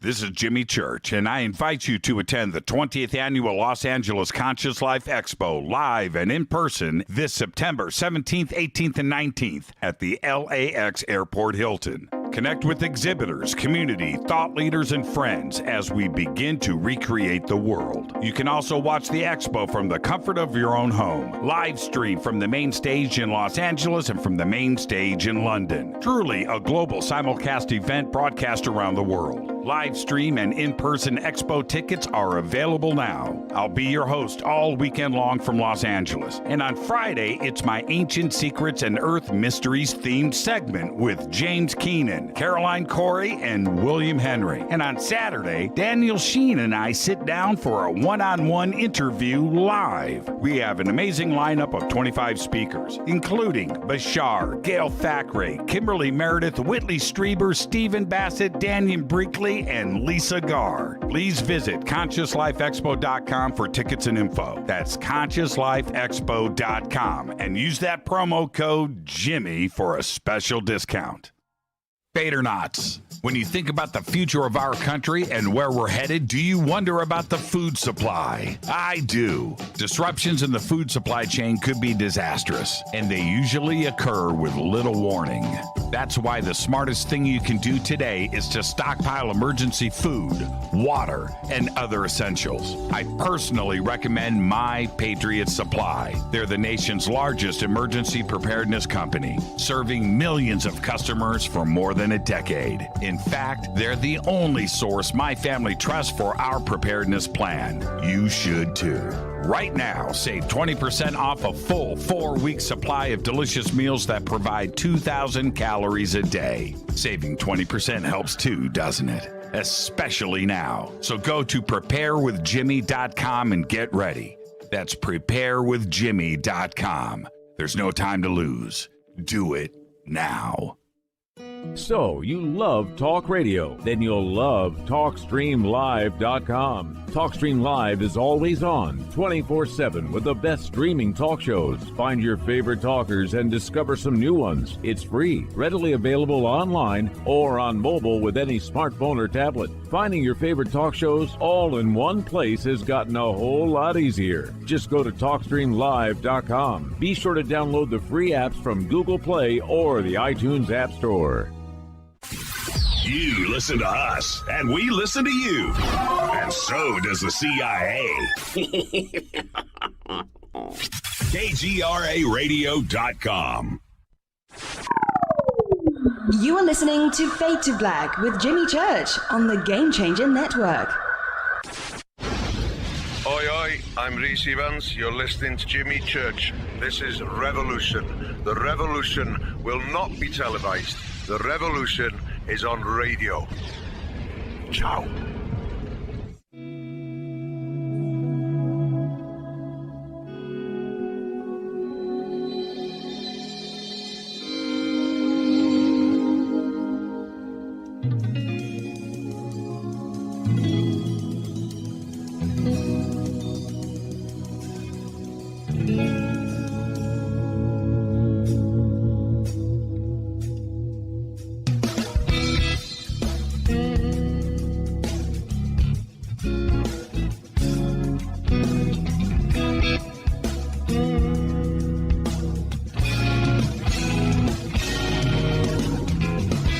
All right, welcome back. Fade to Black. I am your host, Jimmy Church. Our guest tonight, Micah Hanks of the Debrief, also of the Micah Hanks Show, the Micah Hanks Podcast, MicahHanks.com.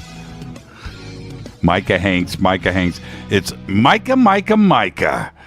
And my brother, there was one thing, Micah, well, there was many that stuck out in this article, but you did your due diligence, and you did a quote from Forbes magazine here, and this caught my eye. So I'm going to read this, and then I want your comment, because, again, this is in stark contrast to the UAPTF report, the statements that were made there, and certainly their own manual. But this is the quote.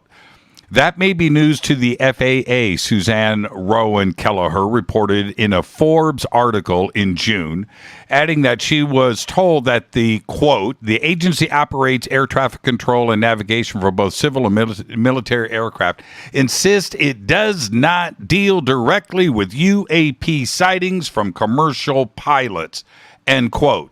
Then she continues, the FAA doesn't track these reports, Kelleher quoted an FAA spokesperson as having said, who told her that, quote, the National UFO Reporting Center is your best source, end quote. Yeah, I wondered about there being some word salad on part of the FAA there. And by the way, kudos to Suzanne Kelleher. She is, I think, a great reporter. She covers traffic mostly for Forbes.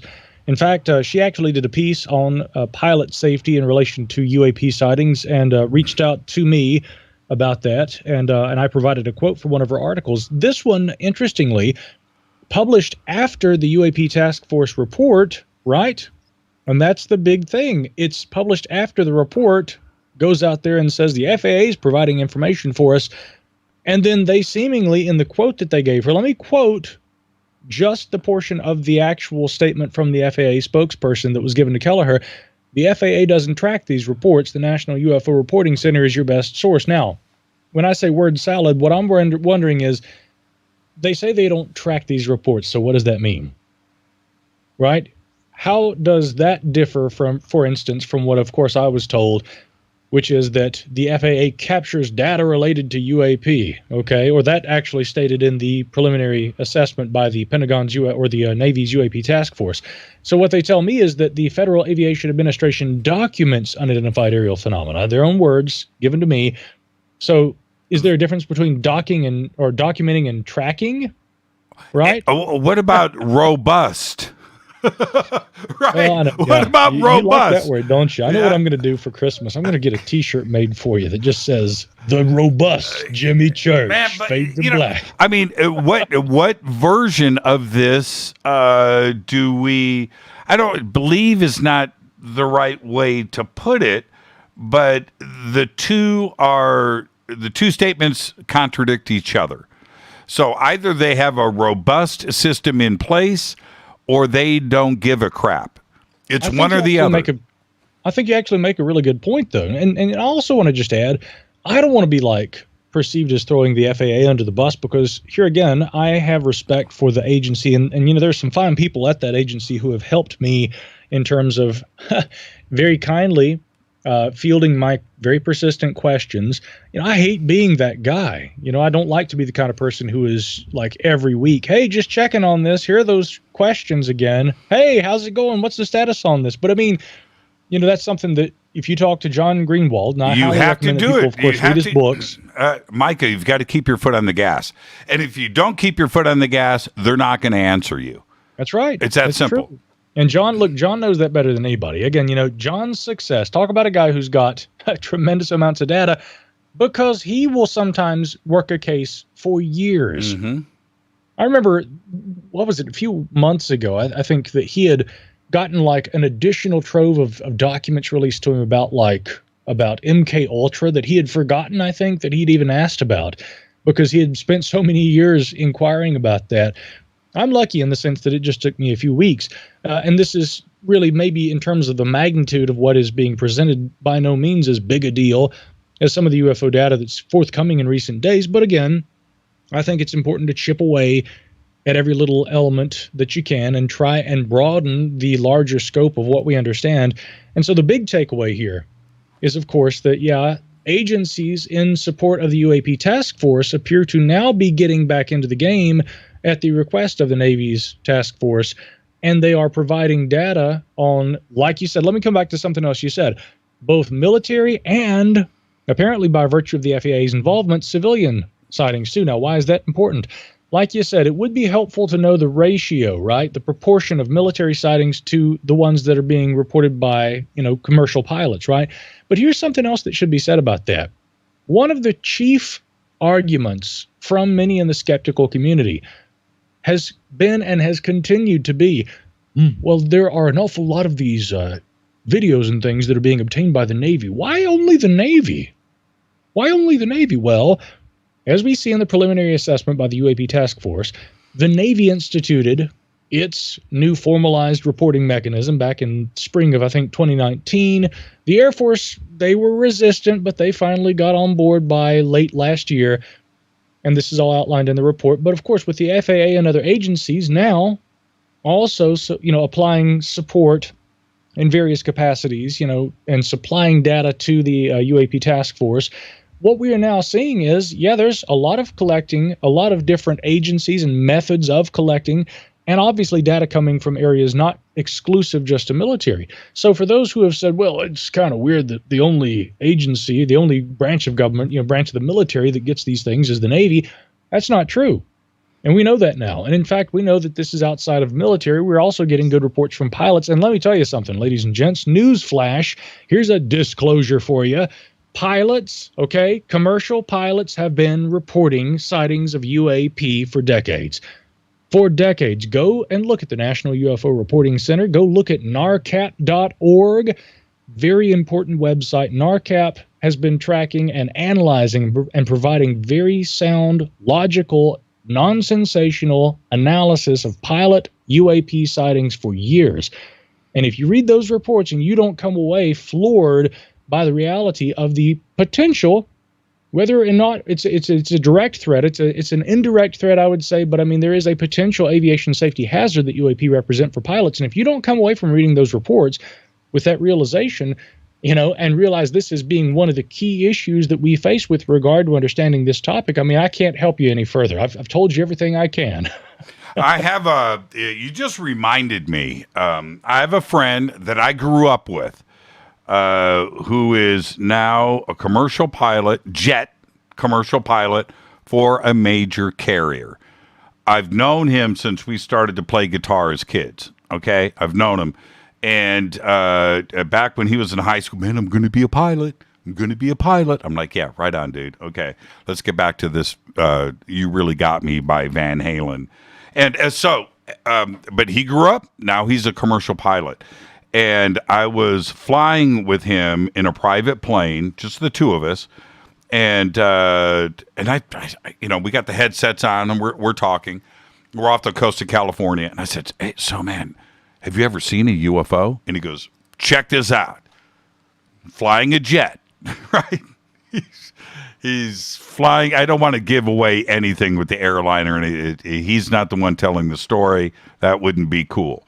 But let's just say he's flying north up the coast of California to maybe Seattle. Okay? I'm just giving you a generality here. He said up at altitude, silver, keyword, lit up ball flies from left to right underneath the nose of his aircraft. Whoosh! And him and his co-pilot see it. He's the captain. And they immediately freak out, call air traffic control. What is on the radar? This thing. And they said, there's nothing here, nothing on the radar. Now, that's what he told me. And the first thing I said, dude, did you report it? No, I didn't. It only lasted for a couple of seconds, but it literally flew underneath our aircraft. Just like this, shoosh, and it was silver, and it was lit up. There you go, right? And it didn't make it to, he called it in. They didn't see anything. Now it's just a story. But this kind of stuff goes on all the time. It happens more often than you'd think. You know, I was sent I think I may have mentioned this one to you, an incredible story about a guy who was a flight attendant. He was one of the witnesses. He sent this to me. And one of these huge black triangles in broad daylight passed under their aircraft on a transatlantic flight. So this thing was seen over the ocean. And he went immediately to the cockpit to alert the pilots and said, "Did you see that?" And the pilot's response was something along the lines of, "That's really interesting. Let's talk about that after we land. Have a great day." And so when they're on the shuttle back to the hotel after they land, you know, the guy, the primary reporter, you know, who had, you know, shared this sighting with me, he's a little shooken up and excited. And he described it as having, you know, shifted his worldview, really, about his place in the cosmos. And this pilot said, "Look, let me tell you something. I was a fighter pilot, and I saw flying saucers, a whole fleet of them, while in service, and there's no way in all of Hades that I would, while that cockpit voice recorder is recording, no way I would acknowledge having seen anything out of the ordinary. Yeah, we all saw the thing fly under the aircraft today, but we're not going to talk about that." This is part of the problem that the UAP task force has acknowledged in their report, again, trying to overcome this stigma. Pilots think that they are going to be ridiculed. Pilots think that they are going to be mistreated or told that they can't fly or that they have, you know, mental problems because they've seen little green men. Now, on the subject of little green men, we have to acknowledge that if these apparent phenomena, as everyone likes this more ambiguous term, if these phenomena are indeed a technology and we can't identify the technology, and let's just, you know, go out on a limb here and look at one of the possible explanations for it, which involves the idea that it may not be from here.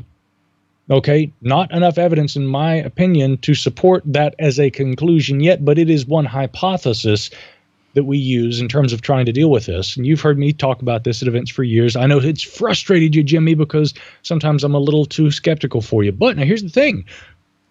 What we have to recognize is that if we presume that there is a possibility that this is a technology, maybe not from here, we also have to presume that at some point the operators must come into question too, unless these are entirely autonomous drones and the operators are either far, far away or they are long gone. You know, one interesting hypothesis that's been offered has been, what if this is the remnant, you know, of a alien technology? The civilization that created them could be long gone.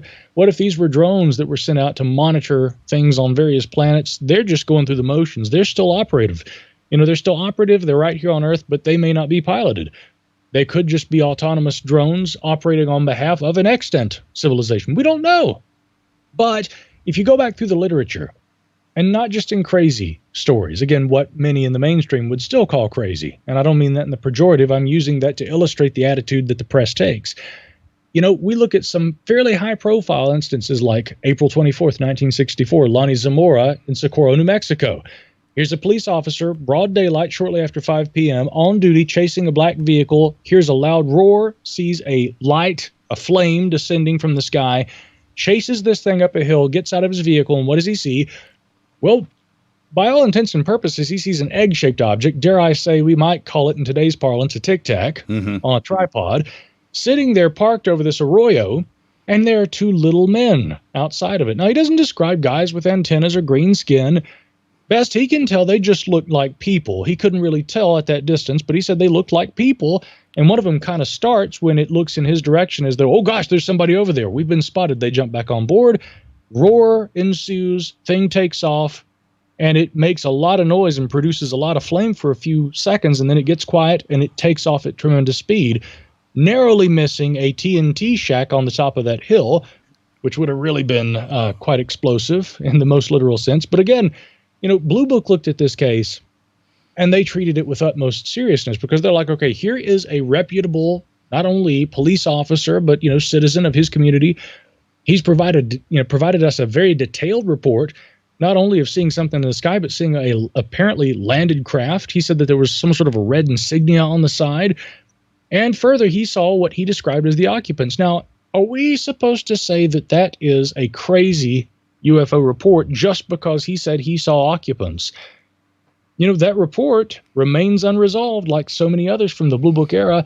At some point, we're going to have to come to a point where we reconcile with the idea of the occupant component as being a crazy notion. Right now, even many UFO proponents, they don't want to touch.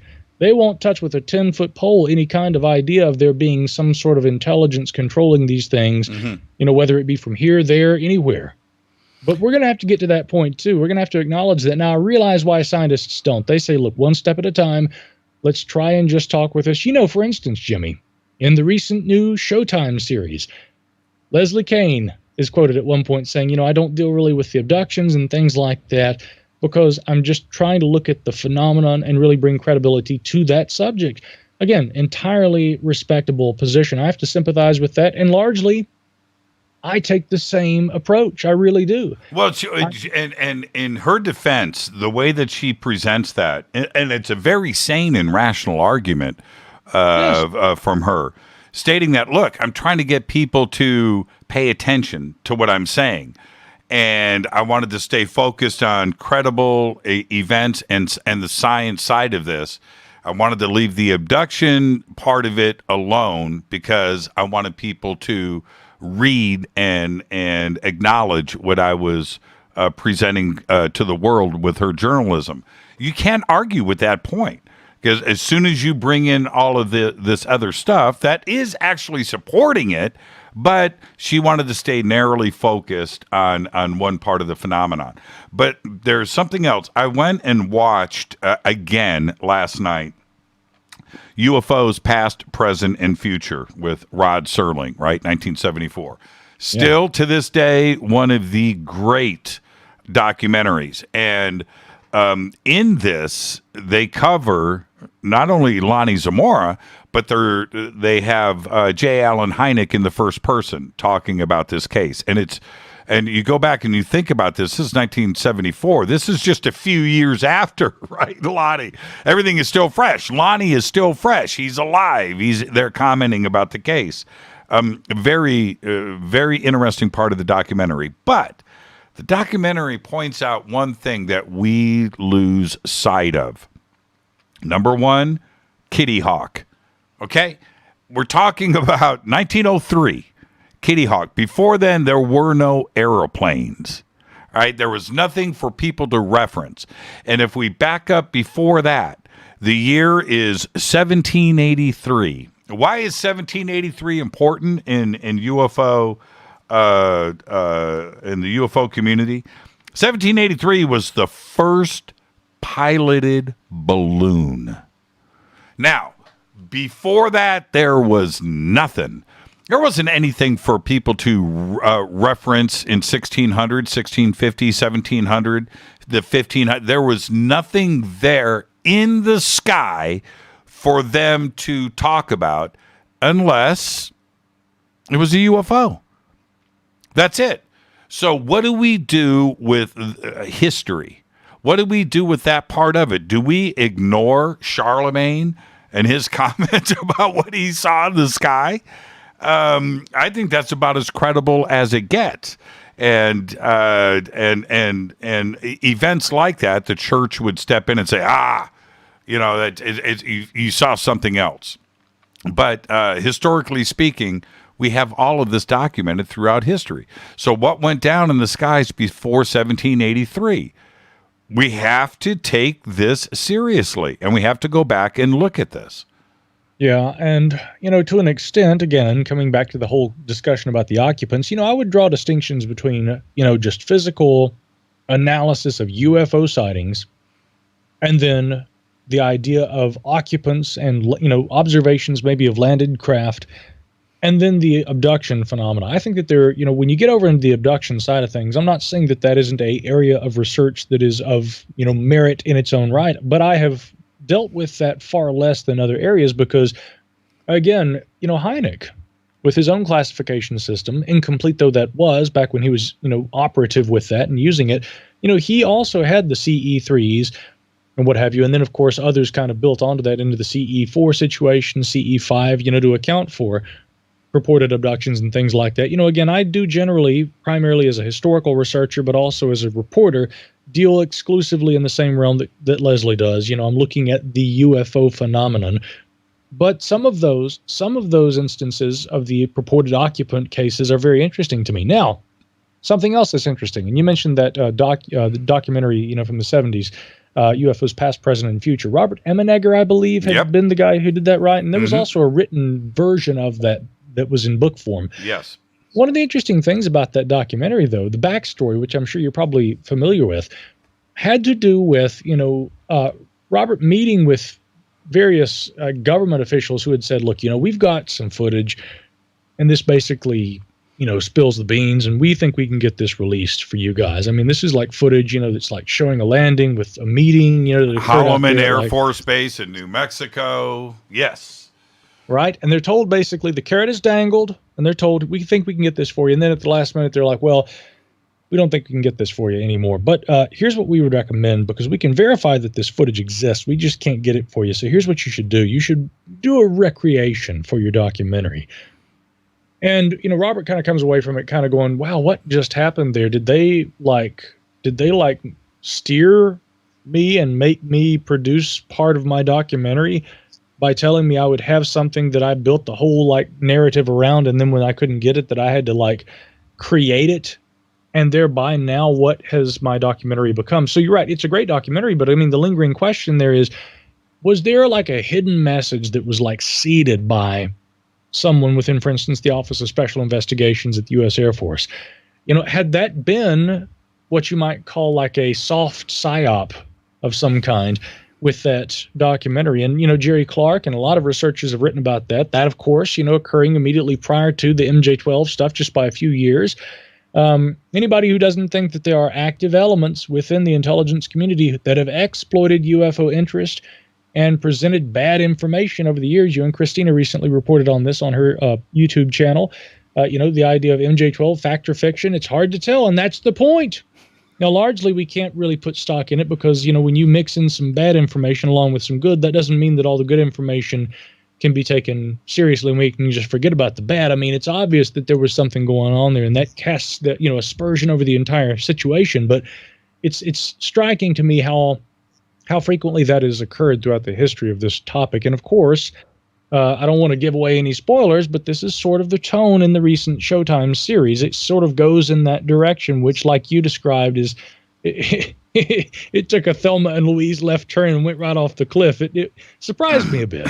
We'll talk about that when we come back off of the break. In the at the end of the documentary, the section of the Holloman Air Force Base, and I've seen this documentary so many times, but James Fox was just on the show. And Emenegger's partner, the producer, did see the film. Okay, he saw it. So that recreation at the end, and Rod Serling goes, this may happen in the future, or it may have already happened in the past, right? So he's, and then they show this clip that allegedly was part of the film, right? And it's this white object coming down. Anyway, they describe the occupants, the three. Two guys come down, stand next to the stairs, and then the leader comes out. And this is what I found really interesting. They said he had a big nose, right? So there was that part. And then they said, this is key for me, and everybody needs to go and watch the documentary just for this one line. He wore a headdress made of rope. So stylish. Yeah, right. And so they've got a drawing, right? The artist, the courtroom artist drawing of this being with this rope headdress. It's pretty interesting. Let's take our break right here. This is Fade to Black. Our guest tonight, the one and only Micah Hanks. Now, he just brought up Showtime. All right. I'll take the bait. When we come back, we'll discuss J.J. Abrams. Stay with us.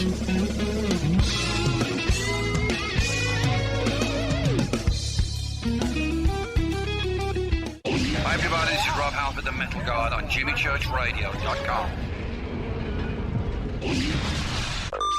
This is KGRA Digital Broadcasting Station. Salt Lake City, Utah. Van Buren, Arkansas.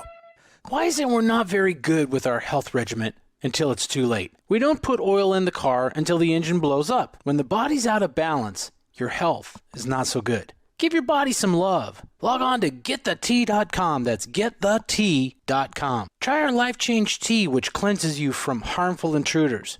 A clean colon is one of the ways to bring the body in balance. We also carry organic supplements to help you get where you need to go. So do your body a favor. Log on to getthetea.com. That's getthetea.com. You can even visit our sales page to save some dough. Does anybody call money dough anymore? Anyway, if you're looking for short, helpful health tips, go to YouTube and punch in Health Matters Now. That's Health Matters Now. So, log on to getthetea.com, shop, get balanced, then learn some cool tips at Health Matters Now. You'll be glad you did. That's getthetea.com. Your contact for current news and trending topics. KGRAradio.com. This is Jimmy Church of Fade to Black, and I only drink Fade to Black blend coffee from Rivermoon. Just click on the Rivermoon Coffee banner at jimmychurchradio.com. Promo code F2B Blend. This is the only way forward. This is Fade to Black. Make contact. KGRAradio.com.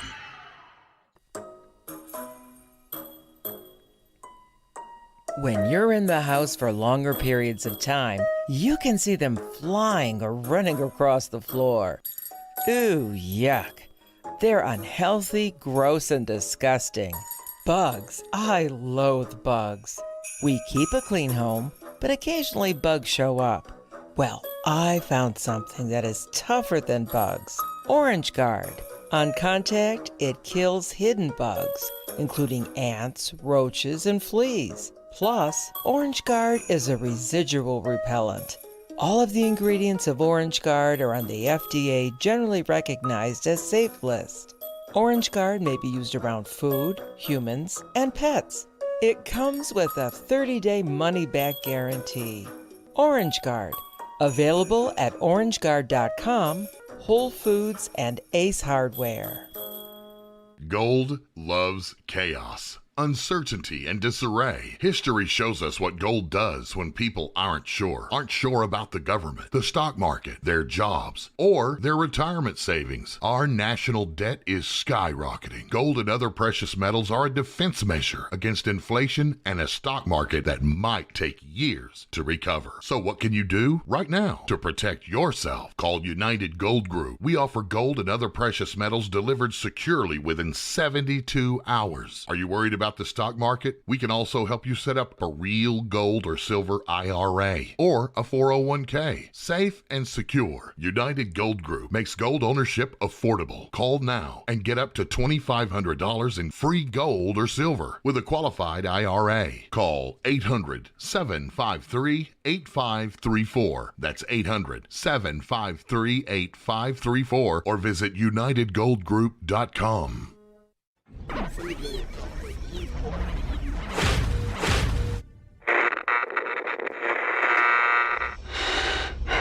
You want to know a secret? I love ponies. I really love ponies. I'm serious. I couldn't stay sane without ponies to brush. Why fade to black? Because you never got that pony, damn it.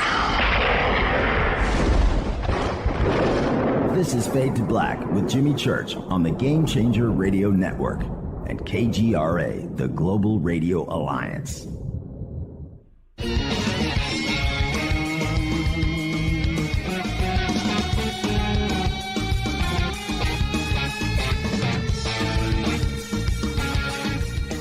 Welcome back, Fade to Black. I am your host, Jimmy Church. I missed it at the last break. Virtual Shield, virtualshield.com. Get your own VPN. Do it now. The links are below. 50% off today. Click on the link. Get yourself your own VPN. This studio, this beautiful studio, it's nicer than Micah Hanks' studio. I'm looking at his studio here. I'm a little jealous about what's going on. I need to, the Roswell Daily Record, I appreciate that.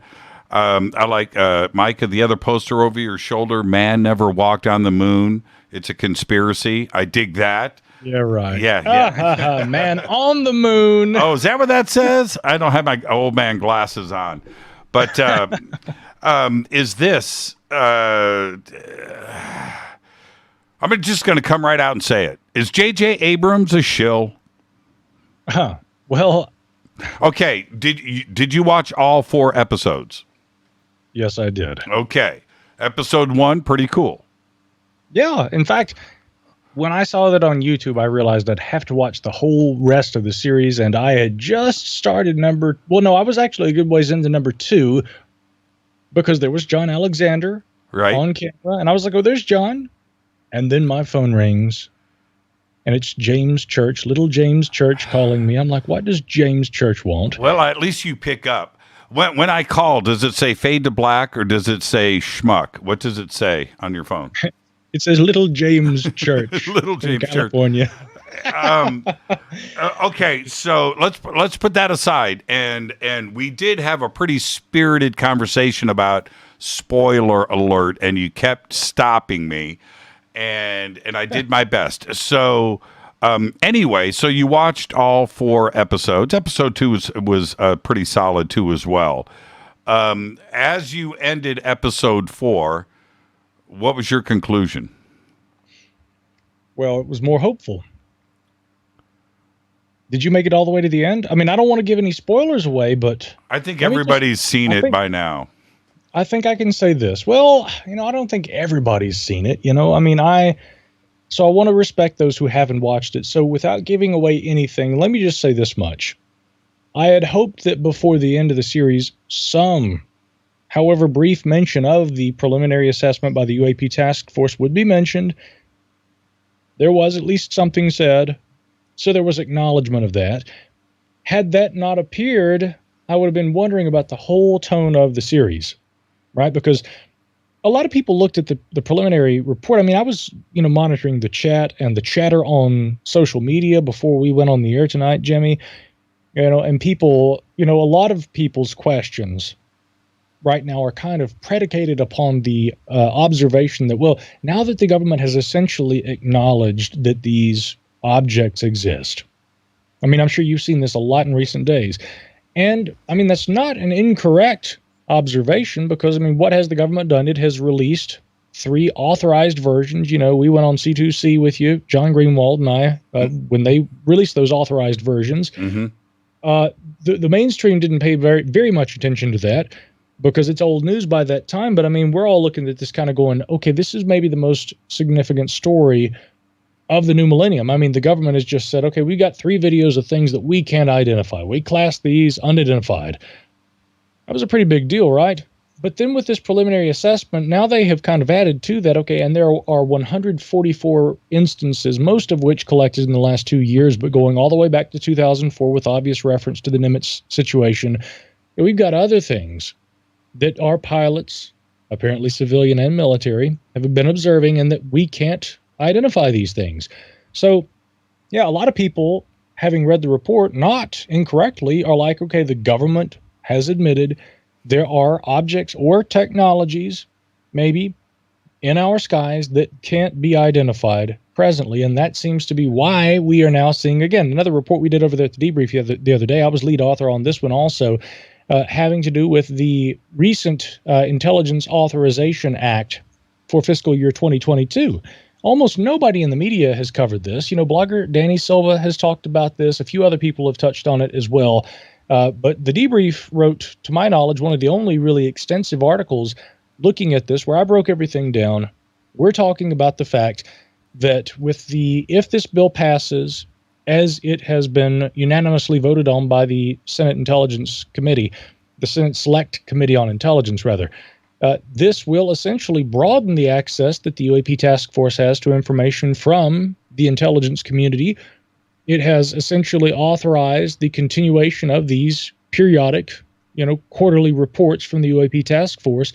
And significantly, any information on UAP incidents not published in previous reports from earlier reporting periods are to be published in the next available report or a future report. Now, some people have looked at that wording and asked, well, does this go all the way back to Roswell? Are we going to be getting historical data on UFOs? I doubt that that's what they are probably planning on doing. I think that they're still working within the modern context, the contemporary efforts by the Navy, Air Force, and other agencies to collect this data. But it's pretty evident that there is enough concern about trying to identify what the source of this phenomena is, that they are broadening and supporting further the efforts and the continuation of the UAP task force. Again, Greenwald was tweeting about this earlier today. NASA apparently being briefed about this tomorrow, right? Yep, that is correct. John Greenwald called me today and did say, John, if you're listening, I'm just full disclosure, I'm going to repeat what you told me today, that he did get confirmation from the Pentagon today that, yes, this briefing is happening tomorrow with the head of NASA about UAPs. Okay, so more to follow up on that, and I'm sure John is on the case. But, Micah, that was not my question.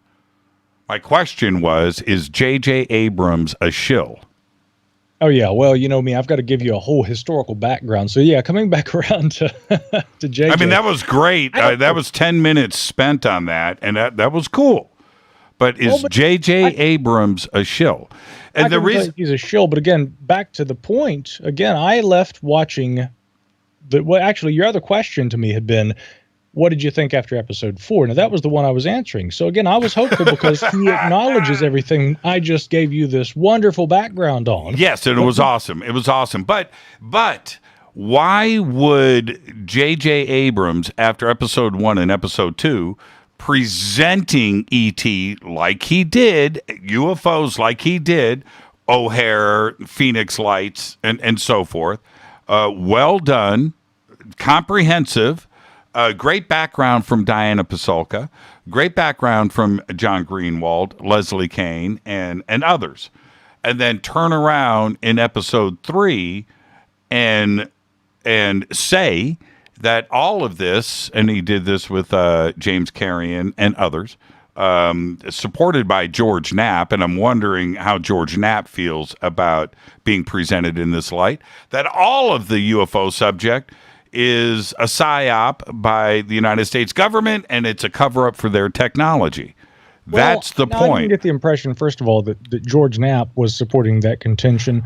You know, obviously, George, that hasn't been the narrative that George has tried to present. They featured him in that episode, but I don't think he seemed to be speaking to that point necessarily, although it can become convoluted when a person is interviewed about a subject, broadly speaking, and then they have a soundbiteable quote that they throw into the middle of maybe out of context in the sense of what George had been talking about. Exactly. So, again, what you got to remember when you're watching a documentary like that, and I know you do this, but I know, you got to listen to each individual quote and measure the weight of the words of each individual person and their quote by themselves as though you had no context. Exactly my point, though, Micah. Exactly my point. We know George's position on this.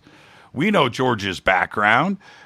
He has been supporting the UFO community for decades. Virtually brought us Area 51 and Bob Lazar.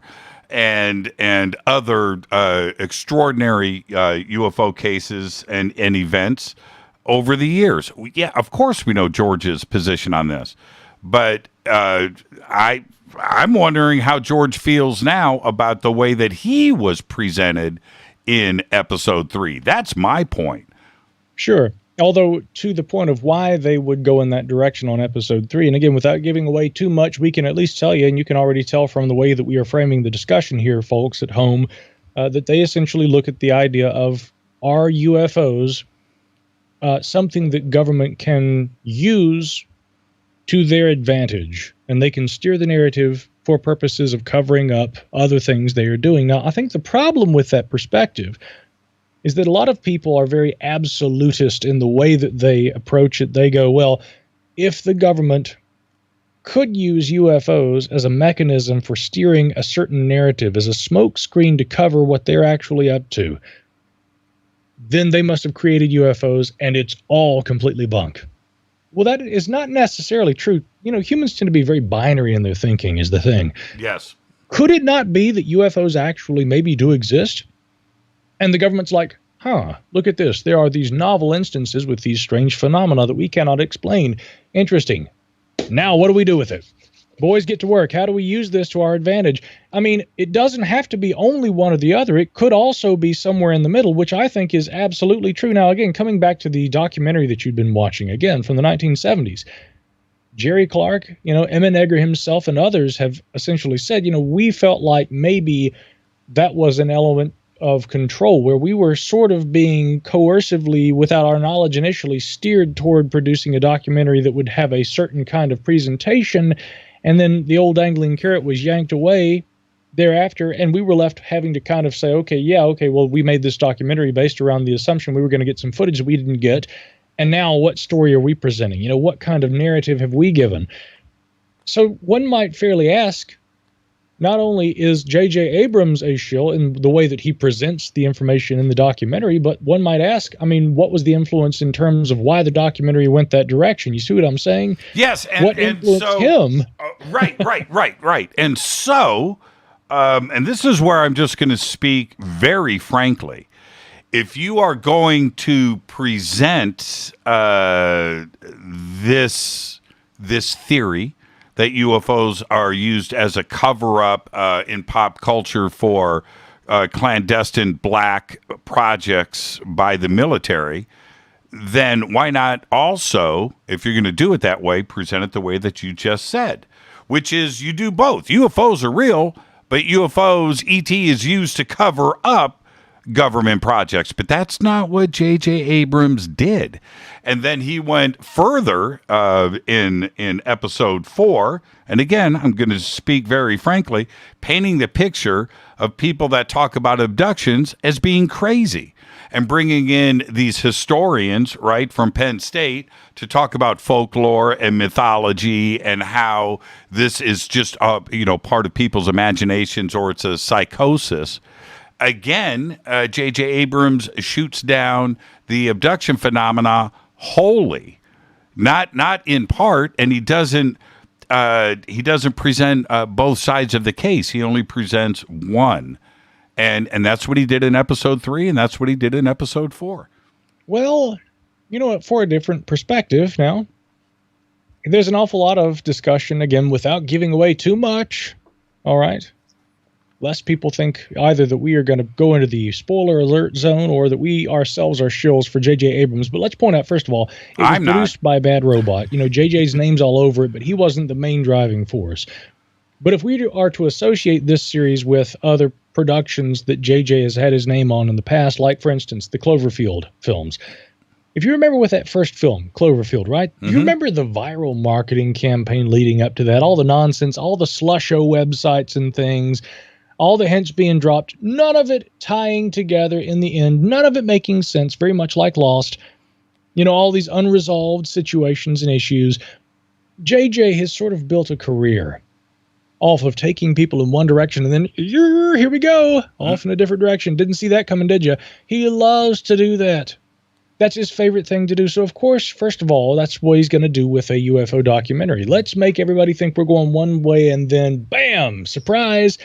But the trick, of course, is that if you know his work, you're not surprised at all because that's what you expect JJ's going to do, or any kind of production with his name and Bad Robot on it, right? Mm-hmm, So I wasn't all that surprised. 2, without giving away too much about the 4th episode, there's an awful lot of time spent talking about John Mack, and that's not surprising, right?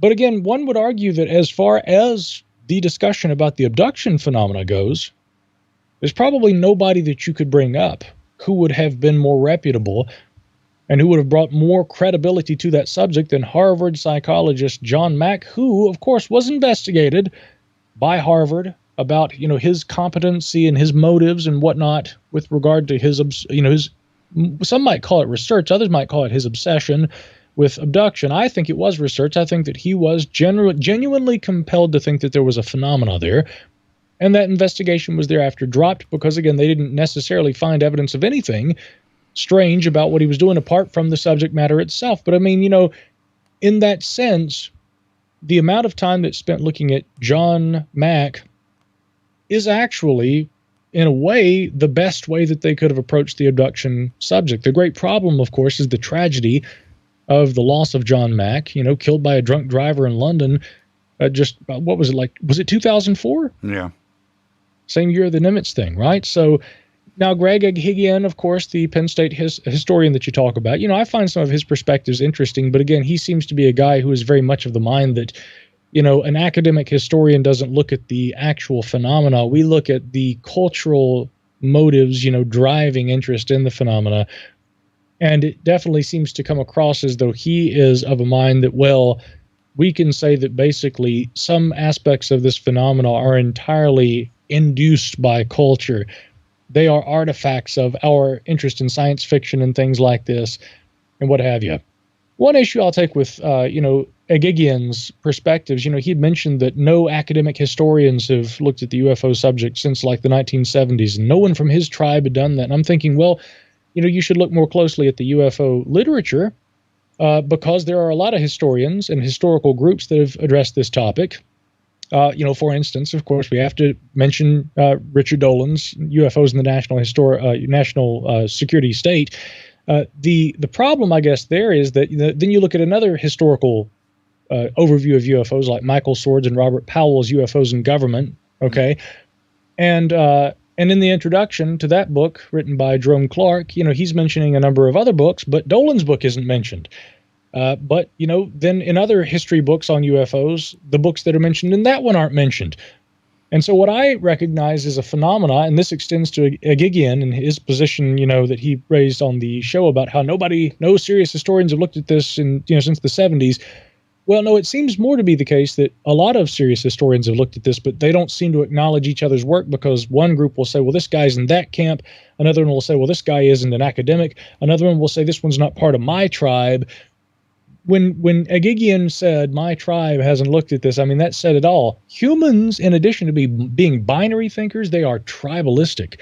They're always trying to find the ones that think like they do. They're not open to getting perspectives from people who don't think like they do, and that's what we need, especially when we're looking at the history of this subject. Yes, there have been plenty of historians that have looked at this subject. Just because you don't deem them part of your tribe does not necessarily mean that the way that they have analyzed the subject and its historicity is not important or significant or valid for that matter. Yeah, it's their own form of cognitive dissonance where they just want to, like you said, hang in their own circles, and anything outside of that is going to possibly change their perspective is not worthy. And they don't want to go there. They just want to stay in their own little safe zone in that bubble. That's absolutely true. But again, people always do this. People tend to gravitate toward those who express opinions or beliefs or wear clothes or, logos, brands and things that they feel like they can be a part of. And with UFOs, it's difficult to be a real, true, free thinker. When you start going to events and, the people with the tinfoil hats are coming up and saying, I love your work, and let me tell you about my experience, and it's the craziest thing you've ever heard, and you don't want to be like, okay, I don't believe you. I think you're a hoaxer, which in truth, I don't think those people are hoaxers. Here again, binary thinking that UFOs either do exist or they don't. And if they don't, then all these people who claim they've seen these things are liars. That's not true at all. That's a silly proposition. Yes. A lot of people can be mistaken. A lot of people can suffer from mental health issues. A lot of people can, have experiences that are based on misperceptions. None of those things, and the reason I raise those points is not to say that that's what all UFO, observations are. I think quite the contrary. A lot of valid observations are made. But there are a lot of instances where people can be mistaken, but they are not lying at all about what they perceived as being real. And so for the super hardened debunker skeptic who, again, very binary kind of thinking, either you are telling the truth or you are not. Guys, there's always some gray area in the middle. Those Graylian areas in the alien debate, they still exist. They come out from time to time. But again, to say that these people are liars, that's nonsense. And yet I have seen skeptics and debunkers say things to that effect. Well, these people are just liars. Again, this has been a fallback from the professional skeptic community for decades. There must be money motivating the interest in this phenomena. And if you look at somebody who is a commentator on it or an alleged experiencer, if you dig, you don't even have to dig very deep, you'll always find some evidence of them trying to profit from it. That's not always true. In fact, in many cases, people have put themselves at great potential for ridicule by publicly expressing their experiences. They haven't benefited from it financially, and if to any extent that they have, that might be greatly outweighed by the amount of ridicule and torment they've gone through as a person in the public sphere making an extraordinary claim. They're made fun of, they're attacked by skeptics. You look at guys like Travis Walton and people like that. I mean, they'll tell you, I wouldn't wish this on anybody. That's right. So again, the whole idea, the whole notion that there must be either lies or that there must be a motivation in money, that has been a tremendous problem that to me has encumbered UFO research in many ways, just like a lot of the seemingly wacky ideas. But to summarize, again, in the new series on Showtime, you do see some fairly sharp skeptical attitudes that emerge in episodes 3 and 4, but maybe in a way that is seen as balancing the first 2 episodes. The problem is since that comes later in the series, it does give the impression of, well, this is what our conclusion is, because temporally it arrives later in the series. You see what I mean? That's right. They could have done it the opposite. They could have put 3 and 4 first and then closed with 1 and 2, and now you've got a completely different series. Well, 1, 3, 2, 4 would be the way I would 1, do it, 3, 2, 4 would be cool. Something, sure, right? Sure. Well, and back to your point. I had an extraordinary daylight sighting with a group of people. Steve Murillo was there. What's that? Yes. And so that entire event in the middle of the day, extraordinary, was 15 seconds long. What if my back was turned? Yeah. It doesn't happen, right? It's the famous thing, right? If a tree falls in the woods and nobody's there, does it make a sound? So if my back is turned, that event doesn't happen. I don't see it, right? I happen to be at the right place at the right time to be a witness to this 15-second event. It happened, Micah. There were plenty of people there that all saw it. We're not liars. We're not hoaxers. It appeared in the sky, and that's it. There's nothing more or less to the story than that. But what if my back was turned? What if I wasn't sitting at that moment looking in those binoculars to see it? I would have it's not a part of my history. Right. And that goes back to my point. Our sighting in the middle of the day right there is just as valid as anything else. And I would pose that to J.J. Abrams or to discount what we saw. You're not going to change my mind. You're not going to change my memory. You're not going to change the witnesses there. We all saw what we saw. And that's why we are here. We're trying to figure out what is going on. Yeah. Absolutely. It seemed that especially in episode 3, the appearance by James Caravan, and again, he's an interesting guy. I've read a lot of his writing over the years, bought one of his books. I've found his perspectives interesting. So this is not a attack or a critique at all. This is just an observation. But it seemed that, especially by episode 3, they began to put a lot of stock in kind of building the tone of the program around James's ideas. Now, again, folks should watch the series and, come to their own conclusions about it. That was my interpretation. But, having read a lot of James's books, and reached out to him, even communicated with him at one point, because, I was really interested when To the Stars Academy for Arts and Sciences comes on the scene. I was really interested at that point in wanting to know, and actually even earlier, let me, full disclosure, back as far as 2013, back when Bigelow was funding MUFON. I mean, I was really interested. I wanted to know, what is Bigelow funding MUFON for? So the National Communications Director for MUFON, Roger Marsh at the time, was on a phone call with me, and I asked him, and he said, I'm happy to tell you about that. And I spoke to Star Team, investigators and other MUFON members. Every time I was able to sit down, have dinner, have a drink, get on a phone call with a MUFON, member of, typically members of leadership, state directors, directors of, various positions for international leadership in the organization, I would ask him, why is Bigelow funding this agency? What's going on here? And, I basically got the same response from everybody. He is funding, but, there's a contract and everything. But nobody apparently knew really where that money was coming from. Maybe some people on the board of directors. had known, but James Carrion didn't know, and so he took issue with that. And if you recall, he resigned in protest as a result of all that. Mm-hmm. And his resignation letter is still available online. He comes to find out later, after having asked Bigelow, can you tell me who the sponsor is, who's providing the money? Well, no, I can't tell you. Well, is it government? Is it someone within government? No, it's not government. Well, now we know, of course, with the ATIP program and the appropriated, funds by Harry Reid et al., yeah, it was coming from government. That answered a lot of questions for me, too. And so, back in like 2018, 2019, I guess, I reached out to James Carrion and had a very brief communication where he basically said, yeah, I don't think I can tell you anything that isn't in that resignation letter, but I'd be happy to answer questions if you want. But then the communication went no further. I followed up and I didn't hear back from him again. So, he'd been kind of off my radar for a while. I've always wanted to talk to Carrion, but he's kind of hard to get a hold of. Now, when he appeared on this documentary, very interesting to see his perspectives on things. But having read a lot of his work, his research papers, books he's written, blog posts, etc., his main theory seems to be having, after left MUFON, and maybe, kind of feeling a little burnt by things. I can totally understand why, I sympathize with that.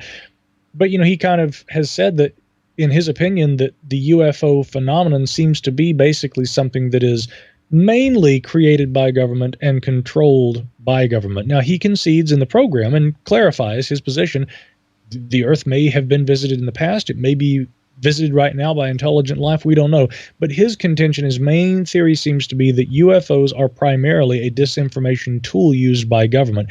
Again, if that is your primary conclusion, there's no other way, and this is a fundamental point, I think, there's no other way you could see To the Stars Academy, Lou Elizondo, Chris Mellon, or any of these former government employees who are now sort of these superstars of the UFO community. Now, I don't know if I agree with Carrion on all those points, but, it's easy to understand based on how he lays out his thought process about the role government plays in UFO studies as far as why he thinks that that's what role these guys have, and the show seems to have followed that narrative pretty strongly. Well, and one of the producers asked Carrion directly, so what was TTSA? And Carrion says it was an op. Right? That's what that's and these are now, like you said, these are now conclusions being presented by J.J. Abrams and his production team. Yes, but the question I have about those conclusions is, where is the evidence? Where's the evidence? Again, if we make any kind of claim, they don't even necessarily have to be extraordinary claims. I think that UFOs are alien craft piloted by Zeta Reticulans. Where's the evidence? What can you offer to support that claim? Well, we couldn't build something like that. Okay, so you made an observation that suggests that they are not of earthly provenance, at least of any kind of known earthly provenance, but you did not offer unequivocal proof that Zeta Reticulans are piloting that craft. Where is your evidence for that specific claim? You see, in much the same kind of line of thinking, if we are going to say, well, this is an operation, and that, guys like Lou Elizondo or whoever are playing a role that is aimed at steering the public narrative on UFOs. And again, lots of people think that. Let's just acknowledge that. That is a theory that many people find to be the most likely. I've talked to a lot of those people. I've, at times, wondered things because I go through in my mind every different kind of possible scenario. And you've talked to Lou, I've talked to Lou. But, my feeling after having considered that possibility is that even if that were the case, I haven't seen evidence of it. I don't feel like that's what it is. I'm open to that possibility, but I still want to see the evidence. Can you provide some data that supports the idea, the conclusion that this is an operation, and that, everything we've seen since 2017, including the New York Times reporting, by Leslie Kane, is that the kind of thing that Emmett Eggers said back in the day he thought maybe his film had been? Was the New York Times reporting somehow being steered even though the authors didn't know it? There is some precedent for that idea, but usually what comes back around, like with MJ-12 or whatever, is people begin to realize, I think they were trying to co-opt me, right? I think they were trying to steer the narrative and they were trying to feed me bad information.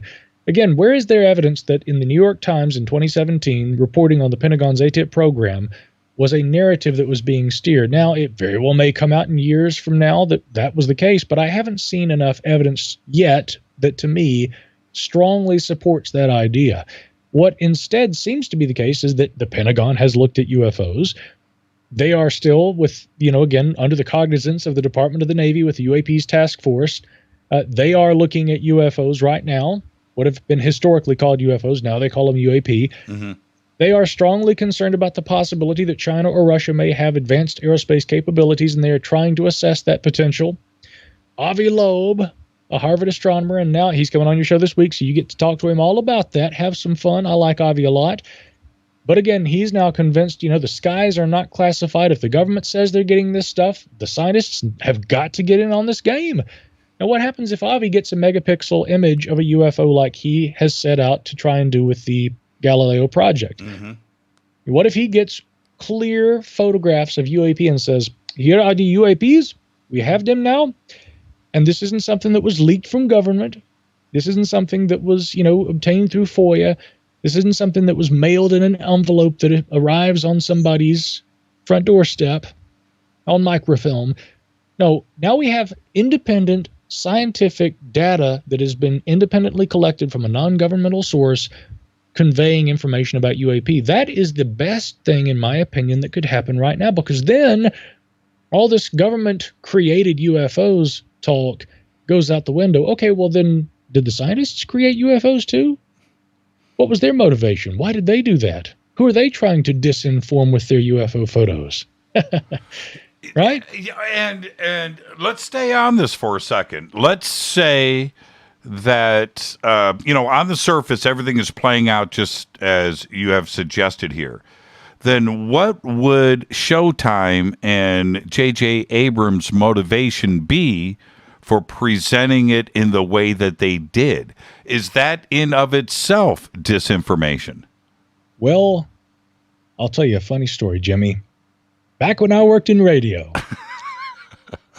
they used to talk about one of the old program directors at our station. Sheldon Summerlin was his name, and the road that our station was on was named after him. Sheldon had gone away for several years, comes back, and he gets the job as the general manager at the station. And he's like, I'm going to really clean things up. We're going to really make a splash in this town. Can I jump in and say that you've talked to me about Sheldon like a half a dozen times over the years? But this is so relevant. You got to hear the story one more time. He's somebody I wish I would have met, but continue. So, and all your new listeners, because I know you've always got a growing audience, they're going to appreciate this. Sheldon walked into a barber shop in the next town over one day. You remember this? Continue. Sheldon walks in a three-piece suit. He goes to the back of the barber shop, puts his briefcase down, and he grabs a broom and starts sweeping the floor. And he sweeps the floor of the entire barber shop, goes and puts the broom back, gets his suitcase, and then just walks out. And I remember my supervisor telling me the story. I was like, why did he do that? That's really weird. And John Anderson, the voice of the mountains, my supervisor, said he did it to generate talk. Now, you and I are talking about this Showtime series right now, aren't we? That's right. A lot of people are talking about that series. Why do you think they're talking about it? That show did its job. It generated talk. One person watches it, and it goes viral like everything that JJ does. He is a master of viral marketing. The story doesn't have to go anywhere. As long as he can get one person to watch it, then he knows that person's going to get really angry, and they're going to tell two friends, and they'll tell two friends, and so on, just like Wayne's World. We're talking. Everybody's talking. So you're answering my question then. So then it is the classic definition of disinformation?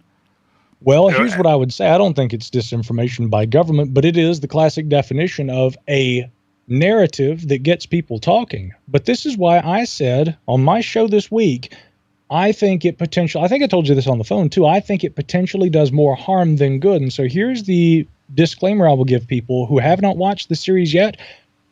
Go in there with an open mind and keep your mind open, but don't take away any conclusions about this phenomena based on what you see on this show. I think that's the problem. People watch a television series that tries to cram several decades of serious research into aerial phenomena of unknown provenance, government involvement, civilian investigations, serious scientists who have looked at it. I'm sorry, 4 hours? You can't do it in 4 hours. So this series is interesting. It's well produced. The theme, the tone, the cinematography, it's great. Watch it, but take it for what it is. And I'll tell you what that is. Entertainment. Yeah. It is entertainment. It's a great show on UFOs. It's going to get people talking.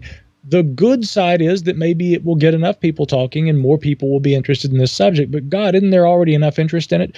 Aren't people already talking? Haven't they for the last several years been talking? So the negative side to me is, in the way that it presents some of the information, I do worry it does more harm than good, because we've made so much progress with this topic.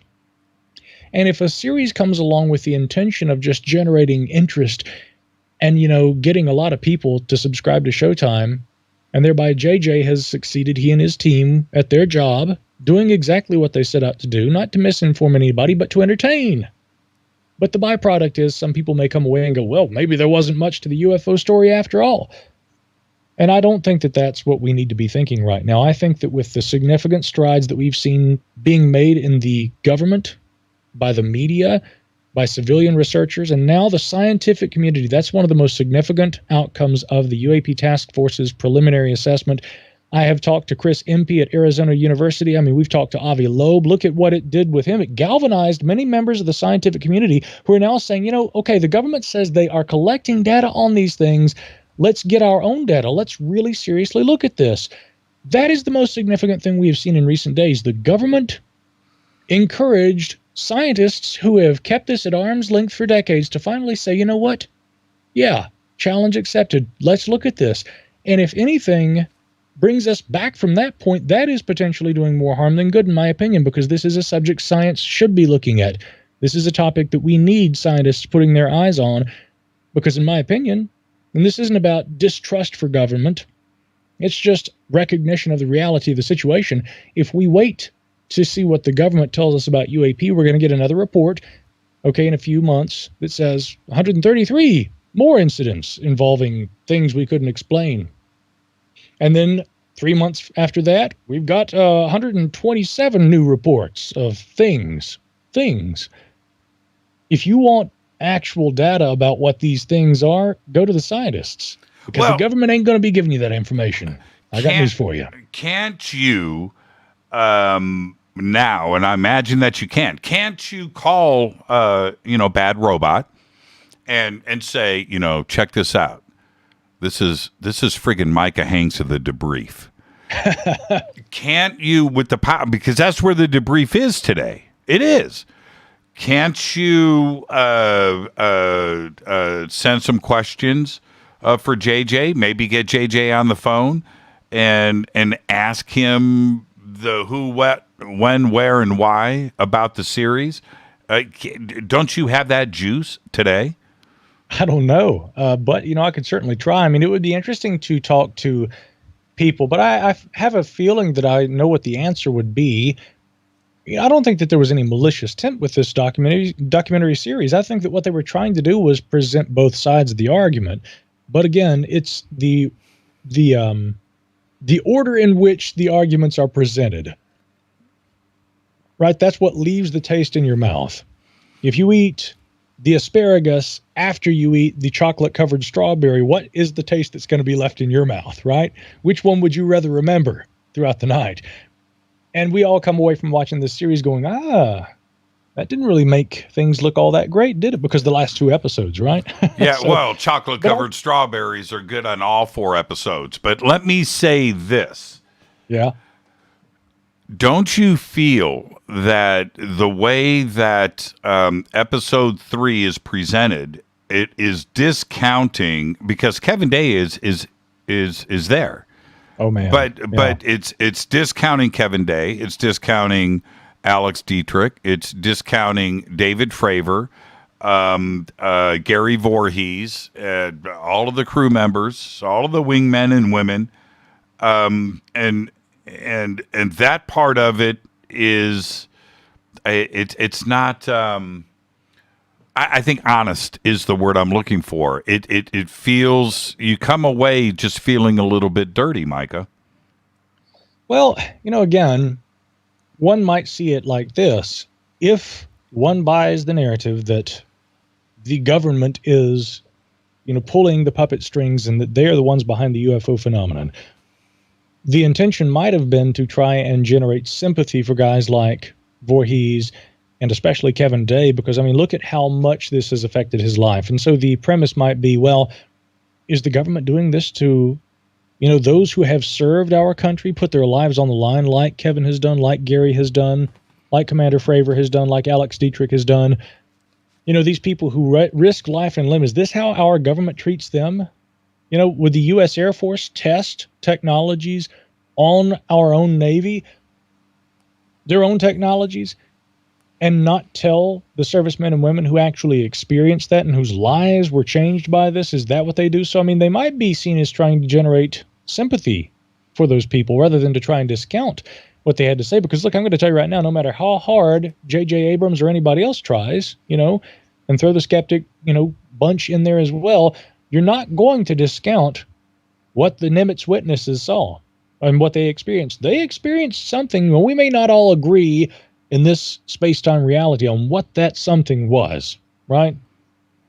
But you can't deny that they experienced something. And I think that maybe actually some have tried to say that nothing at all happened whatsoever and that it was all just a series of random events that have now been tied together into a fortunate UFO narrative. I'm sorry. And actually, I think there's a pretty good argument to be made against that. With respect, I've said in the past that I respect Mick West, so I'm going to go ahead and, name him because he is a skeptic who has essentially presented an argument like that. I think we can explain the video this way. Here's an interpretation of some of the sightings, right? And he would use those kinds of arguments on a case-for-case basis, looking at separate aspects and elements of the broader Nimitz situation. And he would say, well, we can explain each of these individual kind of areas, and therefore, I think that in sum total, we can argue that there isn't really a UFO incident that was going on here. Now, if you remember Gideon Lewis Krause, right, in his article for The New Yorker, he is, of course, talking about Mick West at various points, and then he also is going to these unnamed government officials, and it's strongly implied that these are people either who are familiar with the workings of the UAP task force or possibly the current members of that task force, okay? Correct. There's like 2 or 3 guys up there, right? Mm-hmm. And at one point, one of them, who is not named in the article, says, if those skeptics saw all the data that we have seen, they would not be saying those kinds of things. What kind of data are we talking about? And I think about Jeremy Corbell's most recent video interview with now Commander Chad Underwood, who actually was the pilot at the time with the Raytheon at-FLIR targeting pod equipped on board his aircraft, who filmed the so-called Tic Tac. At some point in that interview, he actually says, as far as the radar data that mysteriously disappeared, Underwood's like, look, I can tell you, I don't think that's coming out anytime soon. And I'll tell you why. Because for that data, for all of that to be released, would compromise national security and the security of the systems used to obtain that data. So he says, I don't see that coming out soon, but the videos could be released without compromising the systems that were used to obtain that data. I'm certain that if you looked at what the UAP task force and others in government have looked at, they probably have had access to a lot of that data, like the radar data, in addition to the film footage, in addition to other instrumental data, right? That's what they're talking about when they told Gideon Lewis Krause, if the skeptics could see all the data that we have seen, they wouldn't be making these, circular arguments saying there is no such thing as an actual UFO incident apart from misperceptions and a whole storm of them seemingly that magically come together years after the fact and are misremembered as a UFO incident, the biggest and maybe the best of all time, right? But here's the problem with all that. If the government has seen all that stuff and they can anonymously tell a guy writing for the New Yorker that, yeah, we've seen it, and he'll never see that, but if he did, it would change his mind. Well, where does that really get us? How does that help us resolve this? Yet again, I say we need scientists with their own information systems, their own equipment, their own data collection methods and control methodologies with repeatable scientific methodologies being applied. Mm-hmm. We need those scientists looking at this. We can't rely on the data coming from government because there's a good chance we'll never see it. Well, and that point, all of that should be, and that's not risking any national security issues or raising any, should have been in the UAPTF report. Right? We came to these conclusions because if you have seen, if you could see the data in the public report, if you could see the data that we have actually reviewed, then we can unequivocally say it ain't us, folks. We don't know what it is, but we know because of the data that it's not. That's not what was in the report. The report was we know nothing. That's what was in the report, right? So if you are going to infer back to, like Chad Underwood, and again, we have to take Fravor and Dietrich at face value. I mean, they said some pretty extraordinary things. It was there, and it was gone. Okay, all right, just that right. That's not what is shown in those 3 videos. Those 3 videos, I think Mick West may be right. Those 3 videos are one thing. It's the eyewitness testimony of the crew members and the pilots that give support to those videos. But the videos in of themselves, Mick West is probably correct. Okay, and again, my opinion goes back to what the Department of Defense, Susan Gao, said of those videos. And I will quote, she said, there is nothing in these videos that are of secret technology. There's nothing in these videos that are revealing anything. Well, if those videos have UFOs in it, I would assume that is some important technology to somebody. But for the Navy to say, there's nothing in these videos that we're concerned about, that says everything. And that's why I go back to Mick West is probably correct. Correct, if you will clarify for me, in what capacity? That the gimbal is a rotating lens, for instance. That the Tic Tac video that Chad Underwood shot, that's not any extraordinary movements of the craft. It is the locking system going off, readjusting and locking on, but that Tic Tac didn't fly anywhere. All right, there was nothing. There was that the Tic Tac's flight in that was not of Mach 50. Right. Right. Didn't appear to be. And I've seen Kevin Knuth say the same things. You know, he's pointed out the fact that, you know, the description initially given of like Fravor of like a ping pong ball in a jar or something like that, and this thing being able to move so erratically, he's like, you know, it's disappointing when you look at the footage because that ain't what you're seeing. And even you're seeing no zigzag. You're not seeing anything extraordinary. No. You know, and so, but again, the problem I see with, again, you say Mick West is right. I think a better way to say that would be Mick West is no doubt right about a lot of things, but that doesn't necessarily mean therefore friendly F-18. In my opinion, he can be right about a lot of things, and he may be pointing out a lot of things about the data that UFO researchers are missing. I mean, I absolutely believe that Mick is, you know, one of the better analysts out there, but my problem is that I think that because he can make a couple of assessments and in likelihood correct assessments about the footage and what we're actually seeing, he therefore says it must, on account of that, either be a distant aircraft or a friendly F-18. Again, if that were the case, where is the transponder on that 747? Even at a distance, that should have been easily discernible at the time. Where is the object on radar? If this was a friendly F-18, why was it attempting to jam Underwood's radar, as he has said repeatedly? You know, where's the signatures of any kind of a propulsion system if it's a friendly F-18 at a distance of around 19 miles? Again, at one time they'd tried to say it was a very, you know, much greater distance away, but they've had to concede that indeed it's about like, I think 19 like nautical miles, I think was the distance. At that distance, there are a lot of discernible evidences of techno-signatures, if you will, that should have been discernible from any kind of conventional aircraft. Whatever is in that footage, unimpressive though its flight characteristics appear to be, it doesn't have the characteristics of a clearly, easily identifiable aircraft, the make and model, whether it be civilian or a military aircraft. Now, that doesn't necessarily mean that what's in the video therefore must be something extraordinary. Again, the point I'm trying to make is Mick may be right about some things, but there are still a lot of questions that remain unresolved about that footage. Okay, so this is the quote from Susan Gao. Are you ready? Yes. After a thorough review, the department determined that the authorized release of these unclassified videos does not reveal any sensitive capabilities or systems. End quote. Right. Yeah.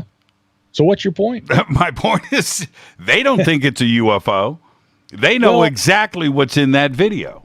And it does not reveal any sensitive capabilities or systems. If there's some crazy ass propulsion system that is anti-gravitic, I would say that is a sensitive capability. Well, yeah, and therefore, if they knew what that was and that's what that was, they wouldn't say that there was no sensitive capability represented in the footage. But they do. That's exactly what they say. Let me read it to you again, Micah. Maybe you didn't.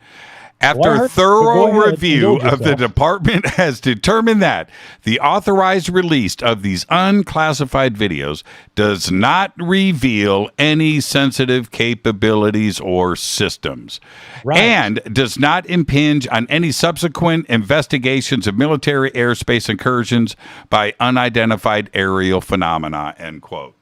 Right. So let's presume they can't identify what's in the footage. Okay, well, if it's not theirs, ours, and if they can't identify it, then there's no kind of national intelligence concern, is there, right? Well, she clearly says we don't give a crap, is what she says. What they say, again, in the is that a independent statement from Susan Goff? Or yes, is that this is the press release from the Department of Defense. And this was April 27th, 2020. Immediate release. This is from the Pentagon's website. That's the one, accompanying the release of these historical Navy videos, right? Yeah, so again, what they have said is they can't identify the object in the footage, but after reviewing the footage following its unauthorized release in 2017, one of them, by the way, had been online for years before that, they said no sensitive data, no sensitive capabilities are conveyed in this footage, so we can release this. It's viewable by the public. This is released for public consumption. Now, again, if these were our technologies, i.e. the objects, the subjects of the film, whatever was being filmed, if that were our own technology, I don't think that they would release that and say, well, there's nothing sensitive in this footage. If they can't identify it, but they also don't believe that to be anything of direct concern. I mean, they may say that these things are of potential concern to national security. The preliminary assessment says it is a challenge to national security and a potential threat to aviation. But again, if they don't know what is in that video, and it doesn't seem to be a technology of ours that shouldn't be, made available for public consumption through the release of that video, I mean, that seems to be pretty self-explanatory. Okay, there's nothing in this video you guys shouldn't see. Here you go. Here's some videos of some weird stuff we can't, explain. There you go. So, I mean, and let's also point out that those videos were not of a highly classified nature when they were, prior to their authorized release. They were unclassified for special use only. I mean, that's true. I mean, that's interesting. Yeah, and although we're out of time, and I love the spirited discussion, I really do. But I just came to a few conclusions. We've used that word a few times tonight. With not only these statements coming from Susan Gao, of which there were many, where they also started to contradict themselves over the next couple of years. And so you can't have things, again, both ways, which I think the Department of Defense has been trying to do. I know the phenomenon is real. I know that we're being visited. I know I know this, okay? And I know that right now we've got some cooperation coming out of the Pentagon in Washington, D.C. I'm enjoying the moment. I don't like the flip-flop and the very apparent information and disinformation that is being put out into the public. And it's confusing to everybody. It's confusing to me. And it seems like we were on a pretty solid trajectory, and things are starting to get derailed now. And that's it. Micah, you've been at this for a very long time. How many opportunities have we had laid in front of us when it's like, okay, now we have to wait for next year, right? Now we have to wait for next year. And that's where we find ourselves once again. Yeah, and listen, you need to remember, ladies and gents, back in the early days of the Obama administration. You remember when they had those, I think it was the We the People petitions. And you remember there was a very popular petition at that time requesting evidence of extraterrestrial visitation to Earth. And predictably, the response from government had been, well, we don't have any data in support of that idea. And many more hardcore UFO researchers, like Leslie Kean, I was one of those as well, we were looking at it going, don't go in there with guns blazing and ask with such specificity. We want the evidence of extraterrestrial visitation. No. Had there been a petition saying, we would like for reasonable declassification of intelligence gathered on objects of unknown origin in our skies. Again, intentionally vague. Right? Yes. There might have been far more response to the petition. But what happened was the first one, which worded it incorrectly, I'm just going to say it, that one got all the media attention. There was tremendous escalation of attention that thing got through the media, and there was so much momentum that built. And then, of course, as we all knew it would do, it fell flat. And then there was a second attempt to try and ask more appropriately for information on unidentified aerial phenomena or something to that effect. Didn't even get enough traction to get the required number of upvotes to be able to qualify for a response. So the lesson we learn from things like this is, again, we often in the UFO community get ahead of ourselves. And when we build so much momentum, but we don't do the very best that we can and play the long game with the momentum we build, if we get ahead of ourselves and we fall flat, it's often sometimes years or even decades before we have another opportunity where enough public interest is generated and there can be enough momentum built behind a movement. So what we've seen in recent years has been tremendous. I don't doubt that there are probably some shady elements. There have been some players who are more interested in their own self-interest and how they benefit from it than how we all as Team Civilization will benefit from this. And I realize we're out of time, but I'll just leave you with this. Right now is an important time, no matter what your thoughts about this subject are. And where it goes from here really is in our hands. What we do with it is our choice. But as a student of history, we learn the lessons history teaches us so that we don't repeat those mistakes from the past. All I ask people, go read books, learn about the history of this phenomenon. Study the history and know what is best and how we can do the best right now that we can to move this topic forward. Because it may be, yet again, like I opened the show talking about, I'll say again here at the end, it may be the most significant subject we'll all collectively ever face as humanity, period. And that's why you are Micah Hanks. Thank you so much, Micah. Stay right there. I'll talk to you after the show. I got to run credits. We just blew past everything, including the last commercial break. And I did it because it was Micah Hanks. I am your host, Jimmy Church. I want to remind everybody, tomorrow night, right here, Ronnie LeBlanc, Expedition Bigfoot. Fade to Black is produced by Hilton J. Palm, Renee, Dennis, and Kevin. Announcers are Steve Harder, Gene Vitoa, and Mark D. Kovar. Webmaster is Drew the Geek. Music, Doug Aldrich. Intro, Spaceboys, spaceboymusic.com. Fade to Black is produced by KJCR for the Game Changer Network, and syndication is KGRA, The Planet.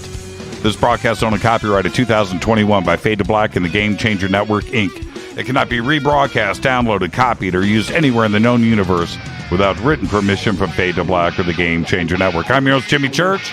Until tomorrow night with Ronnie LeBlanc, I want to say thank you to Micah Hanks. I want everybody to be safe. It's now time to fade to black.